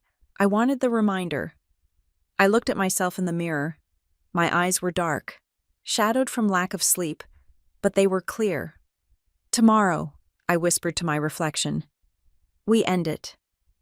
I laid the gown on the bed and sat down to wait for the sunrise. The trap was set. The players were in position. All that was left was for the curtain to rise. The air inside the Hawthorne Ridge Auditorium was not just warm, it was pressurized. 2,000 bodies were packed into the tiered seating, generating a collective heat that defied the industrial air conditioning. The smell was a nauseating mix of floor wax, stale coffee, and the heavy floral perfume of lilies that lined the stage. I stood in the staging area with the other graduates. We were a sea of black polyester, a dark tide waiting to rise. Most of the students around me were vibrating with nervous energy. They were adjusting their caps, checking their teeth in their phone cameras, and laughing too loudly. I was perfectly still. My left arm was heavy. The manila envelope I had stitched into the lining of my sleeve the night before was pressing against my forearm. A rigid splint of justice. It scratched my skin. A constant, grounding reminder of why I was here. I was not here to celebrate. I was here to execute a maneuver. I scanned the crowd through the gap in the velvet curtains. The lighting was theatrical, casting the audience in a dim, amber glow while the stage was washed in blinding white. It was designed to make us look like angels ascending. I saw them immediately. My parents were in row 8. My father was looking at his program as if it contained the secrets of the universe, refusing to look up. My mother was smiling that tight, practiced smile she wore to church when she was judging the sermon. And next to her, in the aisle seat, was Savannah. She was wearing white. It was an aggressive choice. In a room full of dark suits and graduation gowns, she was a beacon. She sat with her back straight, her chin lifted, scanning the graduates as we filed in. She looked like a queen waiting for a tribute. She had a large tote bag at her feet. I knew exactly what was in it. Before the procession began, the chaos of the lining up process brought us close to the ropes that separated the graduates from the families. Savannah saw me. She did not wave. She stood up and walked to the velvet rope, her movements fluid and predatory. She leaned in close. I could smell her wine breath masked by peppermint. "Are you sure you want to do this?" "Nat," she whispered. Her voice was low, sweet, and dripping with venom. "Are you sure you deserve to walk across that stage? It is a long walk when you are carrying so many secrets." I looked at her. I did not blink. I did not flinch. "I am sure," I said. My voice was flat. She smiled, a small twitch of her lips. "Well, don't say I didn't warn you. It is going to be a memorable day." She turned and walked back to her seat, checking her phone. She was signaling someone. I followed her gaze. I looked past the family section, toward the staff entrance near the side of the stage. The shadows were deep there, but I saw the flicker of a blue lanyard. Grant Lyle. The IT contractor who was supposed to be in the basement server room was standing in the wings, partially obscured by a heavy curtain. He was holding a tablet, his thumb hovering over the screen. He was the technician for Savannah's performance. He was there to make sure the digital evidence, the fake evidence, hit the screens at the exact moment she started screaming. It was sloppy. They were so confident in their plan that they had decided to watch the destruction in person.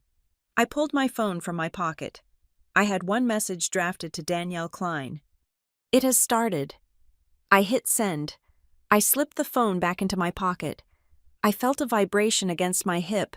3 seconds later, it was the confirmation. Danielle was moving. The process server was moving. The trap was sprung. The music started. Pomp and circumstance. The heavy brassy notes filled the cavernous room. The line began to move. I walked. Left foot, right foot. I focused on my breathing. In for 4 counts, out for 4 counts. I was entering a combat zone, and panic was the enemy. As we reached the rows of chairs for the graduates, the applause began. It was a polite, rolling thunder. Parents were standing, waving, cheering for their children. I kept my eyes forward, fixed on the podium where Vice Chancellor Thorne stood. He looked regal and imposing, unaware that his ceremony was about to become a crime scene. I took my seat. The speeches began. The valedictorians spoke about the future, about integrity, about changing the world. I tuned it out. I was counting the seconds. I knew Savannah's timing. She wouldn't interrupt the speeches. That would make her look like a heckler. She would wait for the conferral of degrees. She would wait for the moment my name was called. An hour passed. The air grew hotter. Then, Dr. Holloway stepped to the microphone. "Will the candidates for the College of Sociology please rise?" I stood up.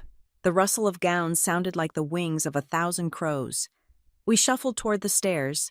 I was 10th in line, 9th, 8th. I stepped onto the stairs. The lights hit me. They were hot, physical things, blinding me to the darkness of the auditorium. "Natalie Martin," Dr. Holloway announced. I took the first step across the stage, and then the world shattered. "Stop her!" The scream came from row 8. It was a shriek that tore through the celebratory atmosphere like a gunshot. I stopped. I did not turn. I knew exactly what was happening behind me. Savannah had stood up. She had timed it perfectly. The applause for my name had just started, and she had severed it. "She is a fraud!" Savannah yelled. Her voice was amplified by the acoustics of the hall. "She cheated. She bought her degree." The audience gasped. It was a collective intake of breath that sucked the oxygen out of the room. The silence that followed was absolute. I stood center stage. I could feel the heat of the lights on my skin. I could feel the eyes of 2,000 people drilling into my back. "I have the proof," Savannah screamed. I turned slowly. I had to look. I had to let her think she had my attention. Savannah was standing in the aisle now. She was holding up a stack of papers. They were shaking in her hands. "Look at this," she shouted, waving the papers at the crowd, at the cameras, at the Vice Chancellor. "Plagiarism reports bank transfers. She paid a service to write her thesis. She hacked the grading system. She threw the papers into the air. They fluttered down like confetti, a visual aid designed to create chaos. "She doesn't deserve that diploma," Savannah roared, pointing a finger at me. "She is a liar. She has been lying to all of you for 4 years." The crowd began to murmur. I saw phones rising, hundreds of them, capturing the moment the sister exposed the cheat. I saw the doubt on the faces of the faculty. I saw the horror on my mother's face, her hands covering her mouth. But she did not reach out to stop Savannah. She sat there, frozen, letting it happen. Grant Lyle stepped out from the curtain in the wings. He was holding his tablet up, filming. He was documenting the humiliation he had helped engineer. I looked at Savannah. She was flushed, her eyes wide and manic. She looked beautiful and terrifying. She was feeding on the energy of the room. She was finally the center of the universe. I did not speak. I did not cry. I did not run to the microphone to defend myself. I turned my back on her. The gasp from the audience was audible. To them, it looked like arrogance. It looked like guilt. I walked toward Vice Chancellor Thorne. He was standing behind the podium, his face pale. He looked ready to call security to remove me. He thought I was the problem. I closed the distance. My heart was hammering against my ribs, a painful, frantic rhythm, but my face was a mask of ice. I reached the podium. I didn't take the diploma cover he was holding. Instead, I leaned in. I entered his personal space, breaching the protocol. "Vice Chancellor," I said. My voice was a whisper, but it was steady. "Ms. Martin," he hissed. "Step down. Now." "The evidence is under your chair," I said. He froze. "Row 1, seat 1, I whispered, reciting the instructions I had given him in my head 1,000 times. "The packet is taped beneath the seat. The code is L17. He stared at me. His eyes searched mine. He was looking for madness. He was looking for the panic of a guilty girl caught in a lie. He found neither. He found a soldier reporting for duty. "It contains the logs," I said, my words rushing out now, urgent and precise. "It contains the proof of the identity theft. It contains the evidence that the woman screaming in the aisle is committing a felony right now, and it links her to the man standing in the stage left wing." I tilted my head slightly toward Grant Lyle. "Doctor—" Thorne's eyes flicked to the side. He saw Grant. He saw the unauthorized presence of a contractor filming the disruption. The pieces clicked. Dr. Thorne was an administrator, but he was also a former military man. He recognized a tactical situation when he saw one. He didn't step back. He nodded. One single, sharp nod. He reached for his radio on the podium. "Security," he said into the microphone, his voice low but booming through the speakers. "Secure the center aisle, and secure the stage left exit." The crowd thought he was calling security on me. I heard a few boos from the back. The mob was turning. I stepped back from the podium. I stood tall. I smoothed the front of my gown. Out in the audience, Savannah was still screaming. She hadn't realized the tide had turned. "Why aren't you listening?" she yelled, moving closer to the stage. "She is a criminal. Ask her. Ask her about the money." Then, she saw the movement. 6 uniformed security officers were moving down the aisle. They were not looking at me. They were converging on her. 2 more officers appeared from the backstage curtains. They grabbed Grant Lyle by the arms. He dropped his tablet. It shattered on the floor. Savannah stopped. Her mouth hung open. She looked from the officers to me. I was standing on the stage, looking down at her. I touched my left sleeve, feeling the crinkle of the envelope inside the fabric. "What are you doing?" Savannah shrieked as the first officer reached her. "Don't touch me." "I am the whistleblower. I am the victim here." The officer took her arm. "Ma'am, you need to come with us." "No," she screamed. She tried to pull away. She pointed at me again, but her finger was trembling now. The confidence was cracking. The reality was setting in. This was not the script she had written. "She stole it," Savannah yelled, and her voice broke. It wasn't a performance anymore. It was a raw, ugly sound. "She stole everything. She thinks she is better than us. She thinks she can just leave." The crowd was silent again, watching the spectacle. They were confused. They didn't understand the narrative shift. Savannah was being dragged backward now. Her heels skidded on the carpet. She looked at our parents. "Mom." "Dad, tell them," she begged. "Tell them she is a liar." My parents didn't move. My father had his head in his hands. My mother was staring straight ahead, tears streaming down her face, ruining her makeup. They were witnessing the collapse of the fiction they had maintained for 20 years. Savannah looked back at me. Her eyes met mine. There was no triumph left in them, only a black, bottomless hate. "I had to do it," she screamed, and the words echoed off the vaulted ceiling, a confession that every camera in the room recorded. I had to do it because she stole my life. It should have been me. It should have been me up there. It wasn't about cheating. It wasn't about grades. It was the truth, finally stripped of all the lies. She tried to destroy me because my existence was a mirror she couldn't stand to look into. The officers pushed her through the double doors at the back of the auditorium. The doors swung shut, cutting off her screams. The silence that followed was heavy, ringing in my ears. I stood alone on the stage. "Doctor." Thorne picked up the diploma cover. He stepped forward. He didn't smile. He looked at me with a profound, grave respect. "Ms. Martin," he said, his voice clear and amplified. "You may accept your degree." He handed me the folder. I took it. I felt the weight of it. I looked out at the audience. The phones were still up. The faces were still shocked, but I didn't care about them anymore. I had walked through the fire. I had let her throw every ounce of her rage at me, and I was still standing. I turned and walked toward the exit stairs. I didn't run. I didn't look back at the empty seat where my sister had been. I had chosen the file, and the file had won. The double doors behind the stage swung shut. cutting off the roar of the auditorium like a guillotine blade. The transition was jarring. 1 second, I was standing in a cavern of light and noise. The next, I was in the sterile, soundproofed hallway of the administrative wing. The silence here was not peaceful, it was clinical. It was the silence of an operating room before the first incision. Vice Chancellor Thorne did not slow down.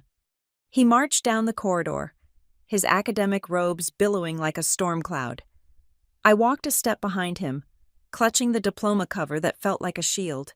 Flanking us were 2 campus police officers, and trailing behind was the frantic figure of the Dean of Discipline, Mrs. Halloway. "Conference Room B," Thorne barked without turning around. "Get it in there, get legal on the line, and bring the contractor." We swept into the conference room. It was a windowless box dominated by a long oak table. Thorne pointed to a chair at the head of the table. "Sit," he commanded. I sat. My heart was beating against my ribs like a trapped bird, but my hands were steady. I looked down at my left sleeve. The fabric was lumpy where I had sewn the evidence in. "You said you have proof," Thorne said, standing over me. "You just accused a family member and a university employee of a felony in front of the entire donor board. You better be right, Ms. Martin." "I am right," I said. I didn't fumble. I didn't hesitate. I grabbed the cuff of my gown and ripped the lining. The sound of tearing fabric was sharp and loud in the small room. I pulled the black thread loose and extracted the manila envelope. It was warm from my body heat. I slid it across the table. "The code is L17, I said. Thorne opened it. He spilled the contents onto the table, the spreadsheets, the IP logs, the bank statements, and the chat transcripts fanned out like a poker hand. The door opened, and a man rushed in. It was Marcus, the head of university IT. He looked like he had run all the way from the server room. He was holding a laptop. "We have a situation," Marcus said, breathless. "The system is hemorrhaging. Someone is trying to scrub the access logs for the finance department. It is happening right now." "Trace it," Thorne ordered. Marcus slammed his laptop onto the table and began typing furiously. "It is coming from inside the network. It is an admin override. Credentials belong to Grant Lyle." At that exact moment, the door opened again. 2 security officers shoved Grant Lyle into the room. Grant looked nothing like the confident technician who had been filming in the wings. He was pale, sweating, and his eyes were darting around the room, looking for an exit that didn't exist. He was wearing a blue lanyard that looked like a noose around his neck. "I didn't do it," Grant blurted out before anyone had even spoken to him. "I was just checking the system. It was a routine audit." "Sit down, Mr. Lyle," Thorne said. His voice was dangerously quiet. "Marcus," Thorne said, not taking his eyes off Grant. "Show him what you see." Marcus turned the laptop screen toward Grant. "I see a command line execution initiated 40 seconds ago attempting to delete the user history for the last 3 months. I see a batch file named Cleanup running on your terminal. And I see a direct transfer of data from your workstation to an external cloud server registered to a shell company." Grant swallowed hard. His Adam's apple bobbed. "My terminal was hacked. I told you guys the firewall was weak." "Your terminal requires a biometric login," Marcus said dryly. "Unless someone cut off your thumb, that was you." I spoke up then. My voice was calm, cutting through the technical jargon. "It wasn't a hack. Grant, it was a panic move. You saw Savannah get dragged out, and you realized you were next. You were trying to erase the honey trap file." Grant looked at me. There was hatred in his eyes. But under the hate, there was terror. "I don't know what you are talking about," he sneered. "I don't know your sister." "Really?" I reached into the pile of papers on the table and pulled out a screenshot. "Then why did you text her at 3 a.m. asking if the stage was set? Why is her number saved in your phone under Project S?" Grant crumbled. "It was physical." His shoulders slumped, and he slumped into the chair. He looked at Thorne, pleading. "She told me it was a prank." Grant whined. His voice was high and pathetic. "She said she just wanted to scare her little sister. She said she would pay me $500 to send a few fake emails. I didn't know she was going to do that. You modified official university records, Thorne said. You facilitated wire fraud. You are not looking at a firing. Mr. Lyle, you are looking at federal charges. The door swung open again. This time, it was Danielle. She walked in like she owned the building. She was wearing a sharp gray suit, and she was holding a briefcase that looked heavy. She didn't look at me. She looked straight at Thorne. I am Danielle Klein, she announced. Counsel for Natalie Martin. I am formally requesting an immediate preservation order for all digital assets related to Grant Lyle, Savannah Martin, and the Office of Student Finance. If 1 byte of data is deleted from this moment forward, I will sue this university for spoliation of evidence and negligence. Thorne looked at her, then at the pile of evidence, then at the weeping IT contractor. The data is secure, Ms. Klein, Thorne said. We are on the same side here. Are we? Danielle asked, arching an eyebrow. Because 5 minutes ago, my client was publicly humiliated on your stage while your employee filmed it. She pulled a tablet from her bag. And it gets worse, Danielle said. Savannah didn't just rely on the live performance. She had a press release ready. She tapped the screen and held it up. It was a local blog. The Saverton Scoop. The headline was bold and ugly. Top graduate exposed the massive cheating scandal at Hawthorne Ridge. This went live 10 minutes ago, Danielle said. It contains details about Natalie's disciplinary record that do not exist. It quotes anonymous sources. It is libel per se. I felt the blood drain from my face. She had tried to burn the earth so thoroughly that nothing would ever grow again. Get it down, Thorne roared at Marcus. Call the editor. Tell them the university disavows this immediately. Tell them if they keep it up, we will own their server by morning. Already done, Danielle said coolly. I sent a cease and desist whilst walking down the hallway. The retraction is being typed as we speak, but the intent is clear. This was a coordinated media assassination. The room was buzzing with the energy of damage control, but there was one more piece of the puzzle that needed to fit. The family, Thorne said to the security officer at the door. Bring them in. My stomach twisted. This was the part I wasn't ready for. My parents walked in. They looked like ghosts. My father was gray-faced, walking with a shuffle I had never seen before. My mother was holding a tissue to her nose, her eyes red and swollen. They stopped at the end of the table. They looked at Grant Lyle, who was sobbing into his hands. They looked at the police officers, and then, finally, they looked at me. I didn't stand up. I didn't go to them. I sat with my hands clasped over the evidence. Natalie, my father whispered. His voice was broken. Natalie, what is happening? They took Savannah away in handcuffs. She committed a crime. Dad, I said. Several crimes. She is your sister, my mother sobbed. She didn't mean it. She is just passionate. You know how she gets. Can't we just talk to the school? Can't we just make this go away? Mrs. Martin, Danielle stepped in, her voice sharp. Your daughter stole $2,400 from Natalie. She opened a fraudulent bank account. She conspired to frame Natalie for plagiarism. This isn't a family squabble. This is identity theft. My mother flinched as if she had been slapped. She looked at the table, at the papers. She started, then stopped. She looked at me, her eyes pleading for absolution. I saw her with the papers. Last week, she was practicing a speech in the mirror. I thought she was just venting. I didn't think she would actually do it. You saw her? I asked. My voice was very quiet. And the router, my mother whispered, the confession spilling out of her. I saw her resetting it. I asked her what she was doing, and she said she was fixing the speed.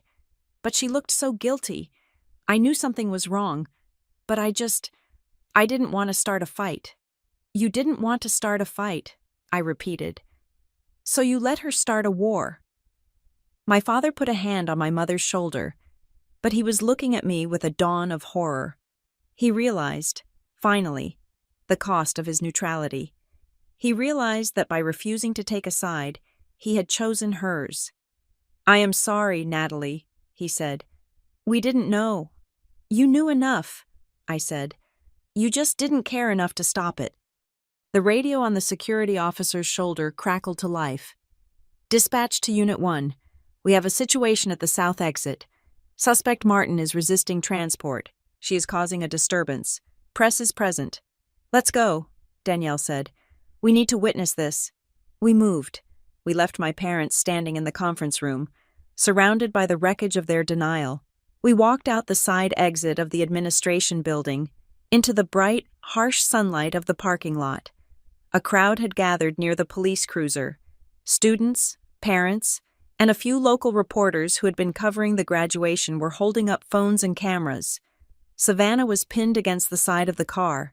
She wasn't in handcuffs yet, but two officers were holding her arms. She was screaming. Her hair was wild. Her white dress stained with something dark, maybe wine, maybe dirt. "Let me go," she shrieked, thrashing against the officers. "I am the victim. You are arresting the wrong person. She is the one who hacked the system." She saw me emerging from the building with the vice-chancellor and the lawyer. Her eyes locked onto me like targeting lasers. "You," she screamed. "You think you are so smart. You think you can hide behind your little lawyer." "Be quiet, Savannah," I said from the top of the stairs. "It is over." "It is not over," she yelled. "I know what you did. I know you hacked the account. How else would you know the answers? How else would you know about Sir Fluffsalot?" The crowd went silent. I froze. Danielle froze. Savannah stopped, panting. She realized too late what she had said. "Sir Fluffsalot," Danielle repeated, her voice carrying over the asphalt. "That is the answer to the security question for Natalie's student portal. The question that was used to reset the password 3 weeks ago." Savannah blinked. Her face went slack. I guessed it," she stammered. "We had the same hamster." "No," I said, walking down the stairs until I was 10 feet away from her. "We didn't. Sir Fluffsalot was my hamster. You were at summer camp when I got him. You hated him. You never knew his name. You called him the Rat." I looked at the officers. I looked at the cameras recording every second of this. "The only way you would know that name," I said, "is if you mined it from me during that phone call 3 weeks ago. The one where you asked me about our childhood pets for nostalgia." Savannah's mouth opened and closed. She had trapped herself. In her desperation to prove I was the hacker, she had revealed the specific knowledge that only the hacker possessed. "That is a confession," Danielle said to the police officers. She just admitted to knowing the compromised credentials. The officer nodded. He turned Savannah around and clicked the cuffs onto her wrists. The sound of the metal ratchet was the most satisfying thing I had ever heard. "You are making a mistake." Savannah screamed as they shoved her into the back of the cruiser. "She is the evil one. She ruined my life." The door slammed shut. The glass muffled her screams, turning them into a silent, frantic mime. I watched the car. I watched my sister, the golden child, the star of the family, being caged like an animal. I felt a strange hollowness in my chest. It wasn't sadness. It was the feeling of a heavy weight finally being put down. Thorne stepped up beside me. "We will issue a statement immediately. Your degree is secure. Ms. Martin and Mr. Lyle will be terminated and handed over to the authorities within the hour." "Thank you," I said. Danielle touched my arm. "This was the spectacle," she said quietly. "She got her audience, but the real work happens next week." "Next week?" I asked. "The disciplinary hearing," Danielle said. "The school has to formally clear your record to reinstate your honor status, and Savannah will be subpoenaed to testify." She looked at the police car pulling away. "She thinks this was the climax," Danielle said. "She thinks she can still spin this as a sisterly misunderstanding in court. But the hearing is different. There are no cameras. There is no audience to manipulate." "Good," I said. "I am tired of theater." I looked down at my gown. The torn sleeve was flapping in the wind. I looked like I had been in a battle, and I supposed I had. "Let's go," I said to Danielle. I have a deposition to prepare. Not yet, Danielle said. First, you are going to go get that diploma. You earned it, and then we are going to bury her with paperwork. I watched the police car disappear around the corner. My parents were coming out of the building now, looking lost in the sunlight. I turned my back on them. I turned my back on the drama, the guilt, and the years of silence. I walked back toward the auditorium. I had a degree to collect. And for the first time in my life, I wasn't walking in anyone's shadow. I was casting my own. The room where they held the final hearing was not designed for drama. It was designed for boredom. It was conference room 304 in the administrative wing, a space with gray carpet, gray walls, and a long table that smelled of lemon polish. There were no cameras here. There were no cheering students. There was only the hum of the air conditioning and the scratching of pens on paper. This was exactly where Savannah was going to lose. She sat on the opposite side of the table, flanked by a public defender who looked like he had not slept in 3 days. Savannah was no longer wearing the white suit. She was wearing a borrowed sweatshirt, and her hair was pulled back in a severe, messy knot. Without the stage lighting and the makeup, she looked older. She looked tired, but her eyes were still burning with that same frantic, desperate energy.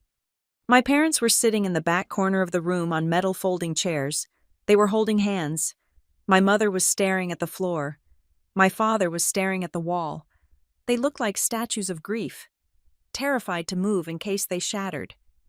I sat next to Danielle. On my other side was Elliot, who had swapped his hoodie for a button-down shirt that was buttoned all the way to the top. Vice Chancellor Thorne sat at the head of the table. To his right was the Dean of Academic Integrity. To his left was the head of campus security. This is an emergency disciplinary hearing regarding the events of yesterday's commencement, Thorne said. His voice was dry and devoid of emotion. We are here to determine the validity of the fraud accusations made against Natalie Martin, and to address the counter-accusations of conspiracy and identity theft lodged against Savannah Martin and Mr. Grant Lyle. Let us begin with the timeline, Danielle said. She didn't wait for permission. She stood up, projecting a slide onto the wall. It was a simple horizontal line. This is the timeline of the attack, Danielle said. It does not begin at the graduation. It begins 3 months ago. She pointed to the first date.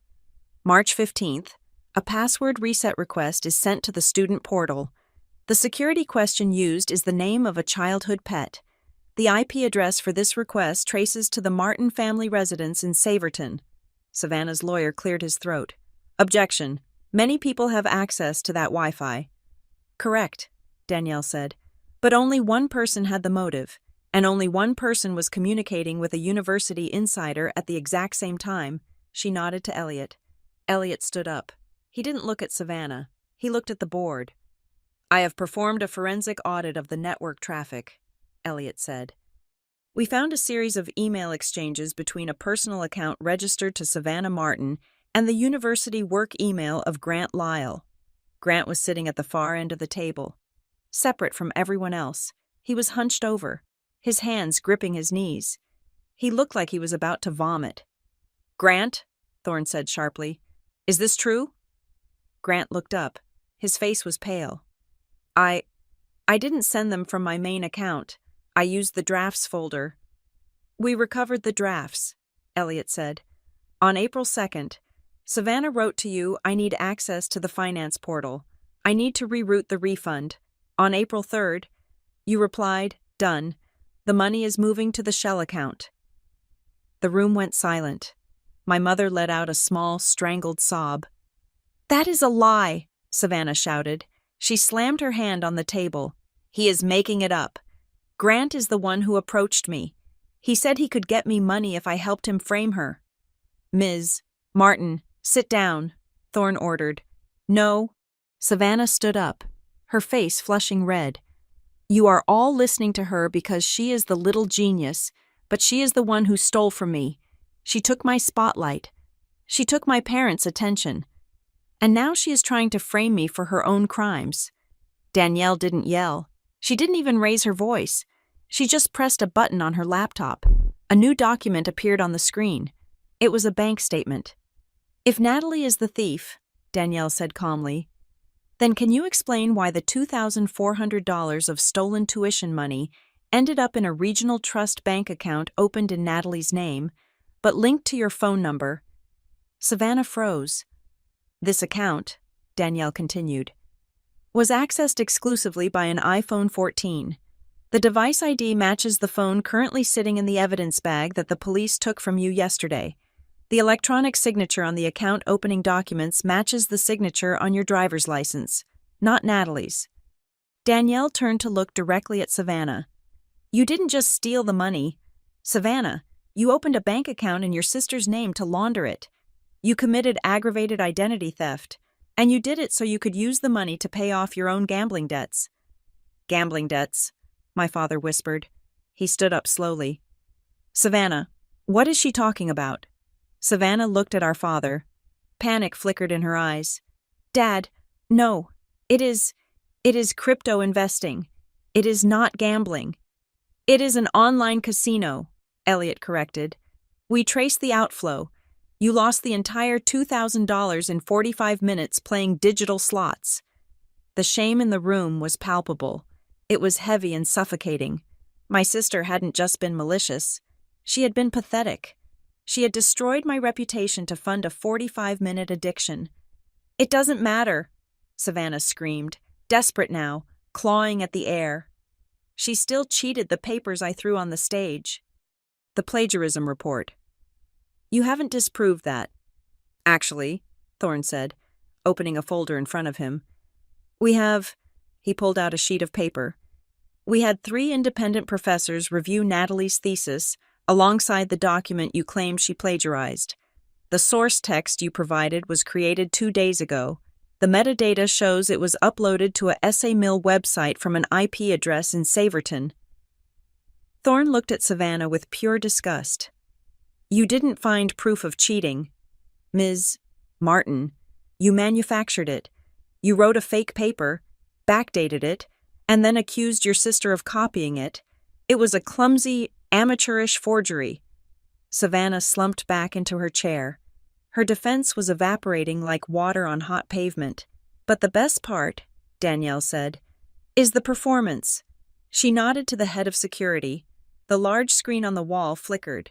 It showed a grainy black and white video feed. This is the security footage from the hallway outside the auditorium, Danielle said, time-stamped 10 minutes before the ceremony began. In the video, Grant Lyle was standing by the water fountain. He looked nervous. A moment later, Savannah walked into the frame. She was wearing her white dress. On the screen, Grant handed Savannah a thick manila envelope. Savannah took it. She opened it, checked the contents, and then smiled. She patted Grant on the cheek. Stop it, Savannah whispered. Turn it off. That envelope, Danielle said, ignoring her, contained the printed evidence she threw into the air. This proves premeditation. This proves that the outburst in the auditorium wasn't an emotional reaction to seeing a cheater succeed. It was a staged event. You had the props ready. The video ended. The screen went black. Vice Chancellor Thorne closed his folder. He looked at the other board members. They all nodded. The finding of this board is unanimous, Thorne stated. Natalie Martin is cleared of all charges. Her academic record is sealed and secure.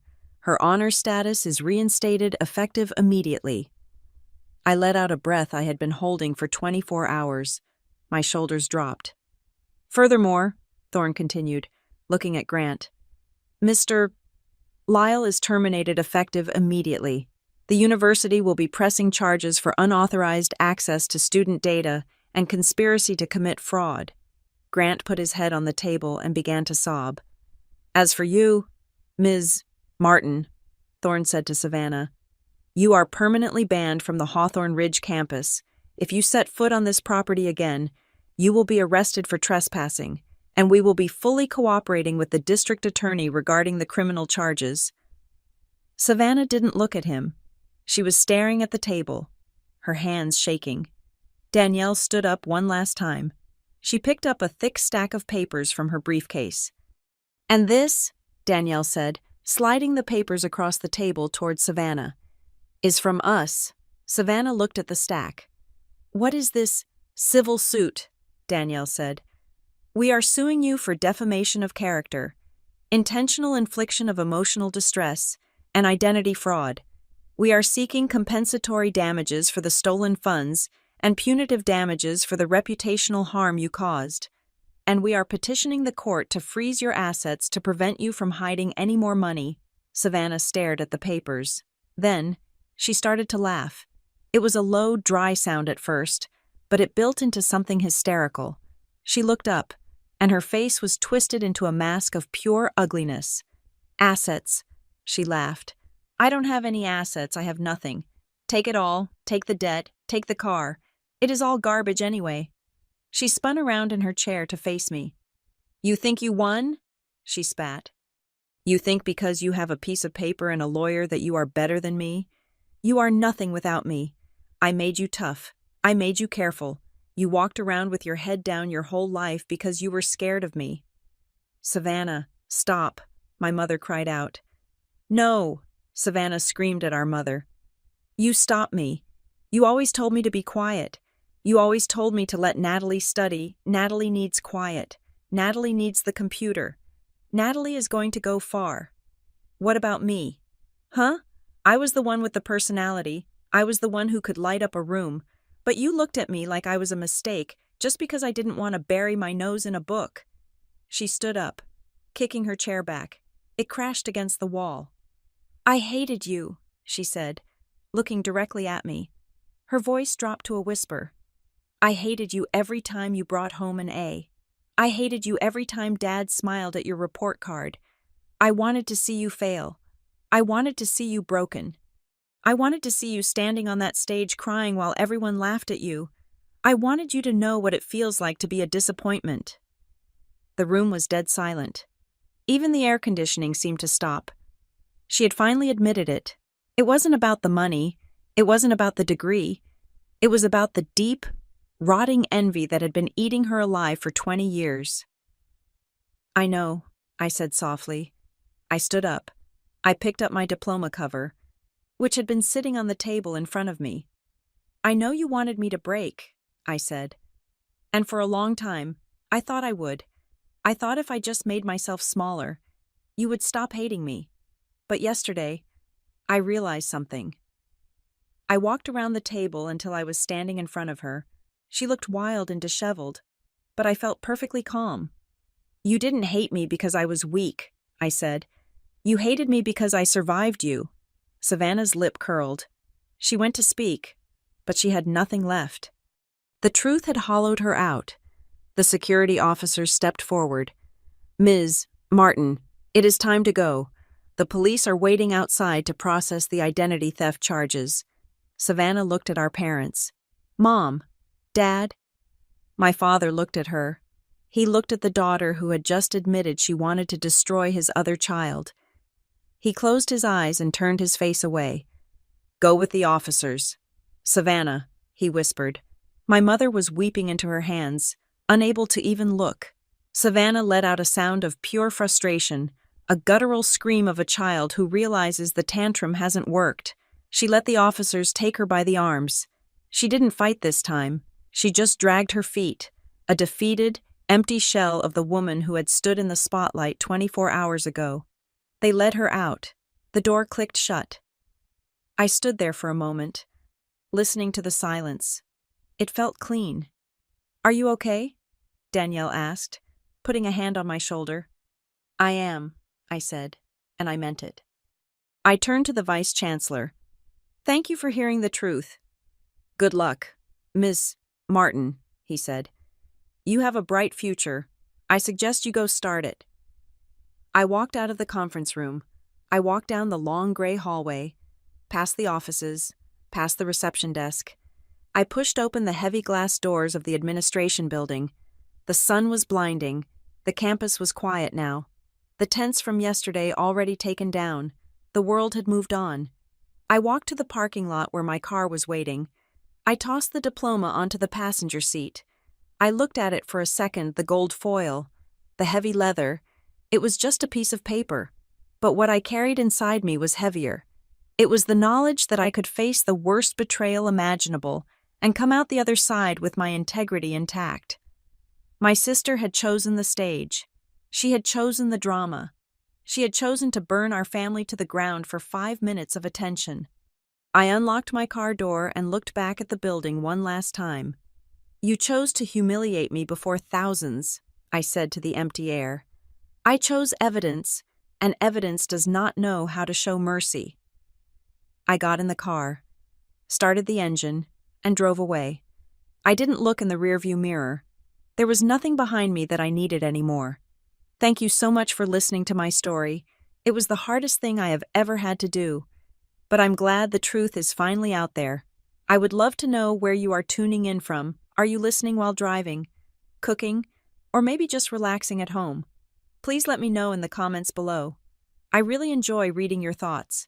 If you enjoyed this story and want to hear more about how justice is served, please subscribe to the Maya Revenge Stories channel, like this video, and hit that hype button to help this story reach more people.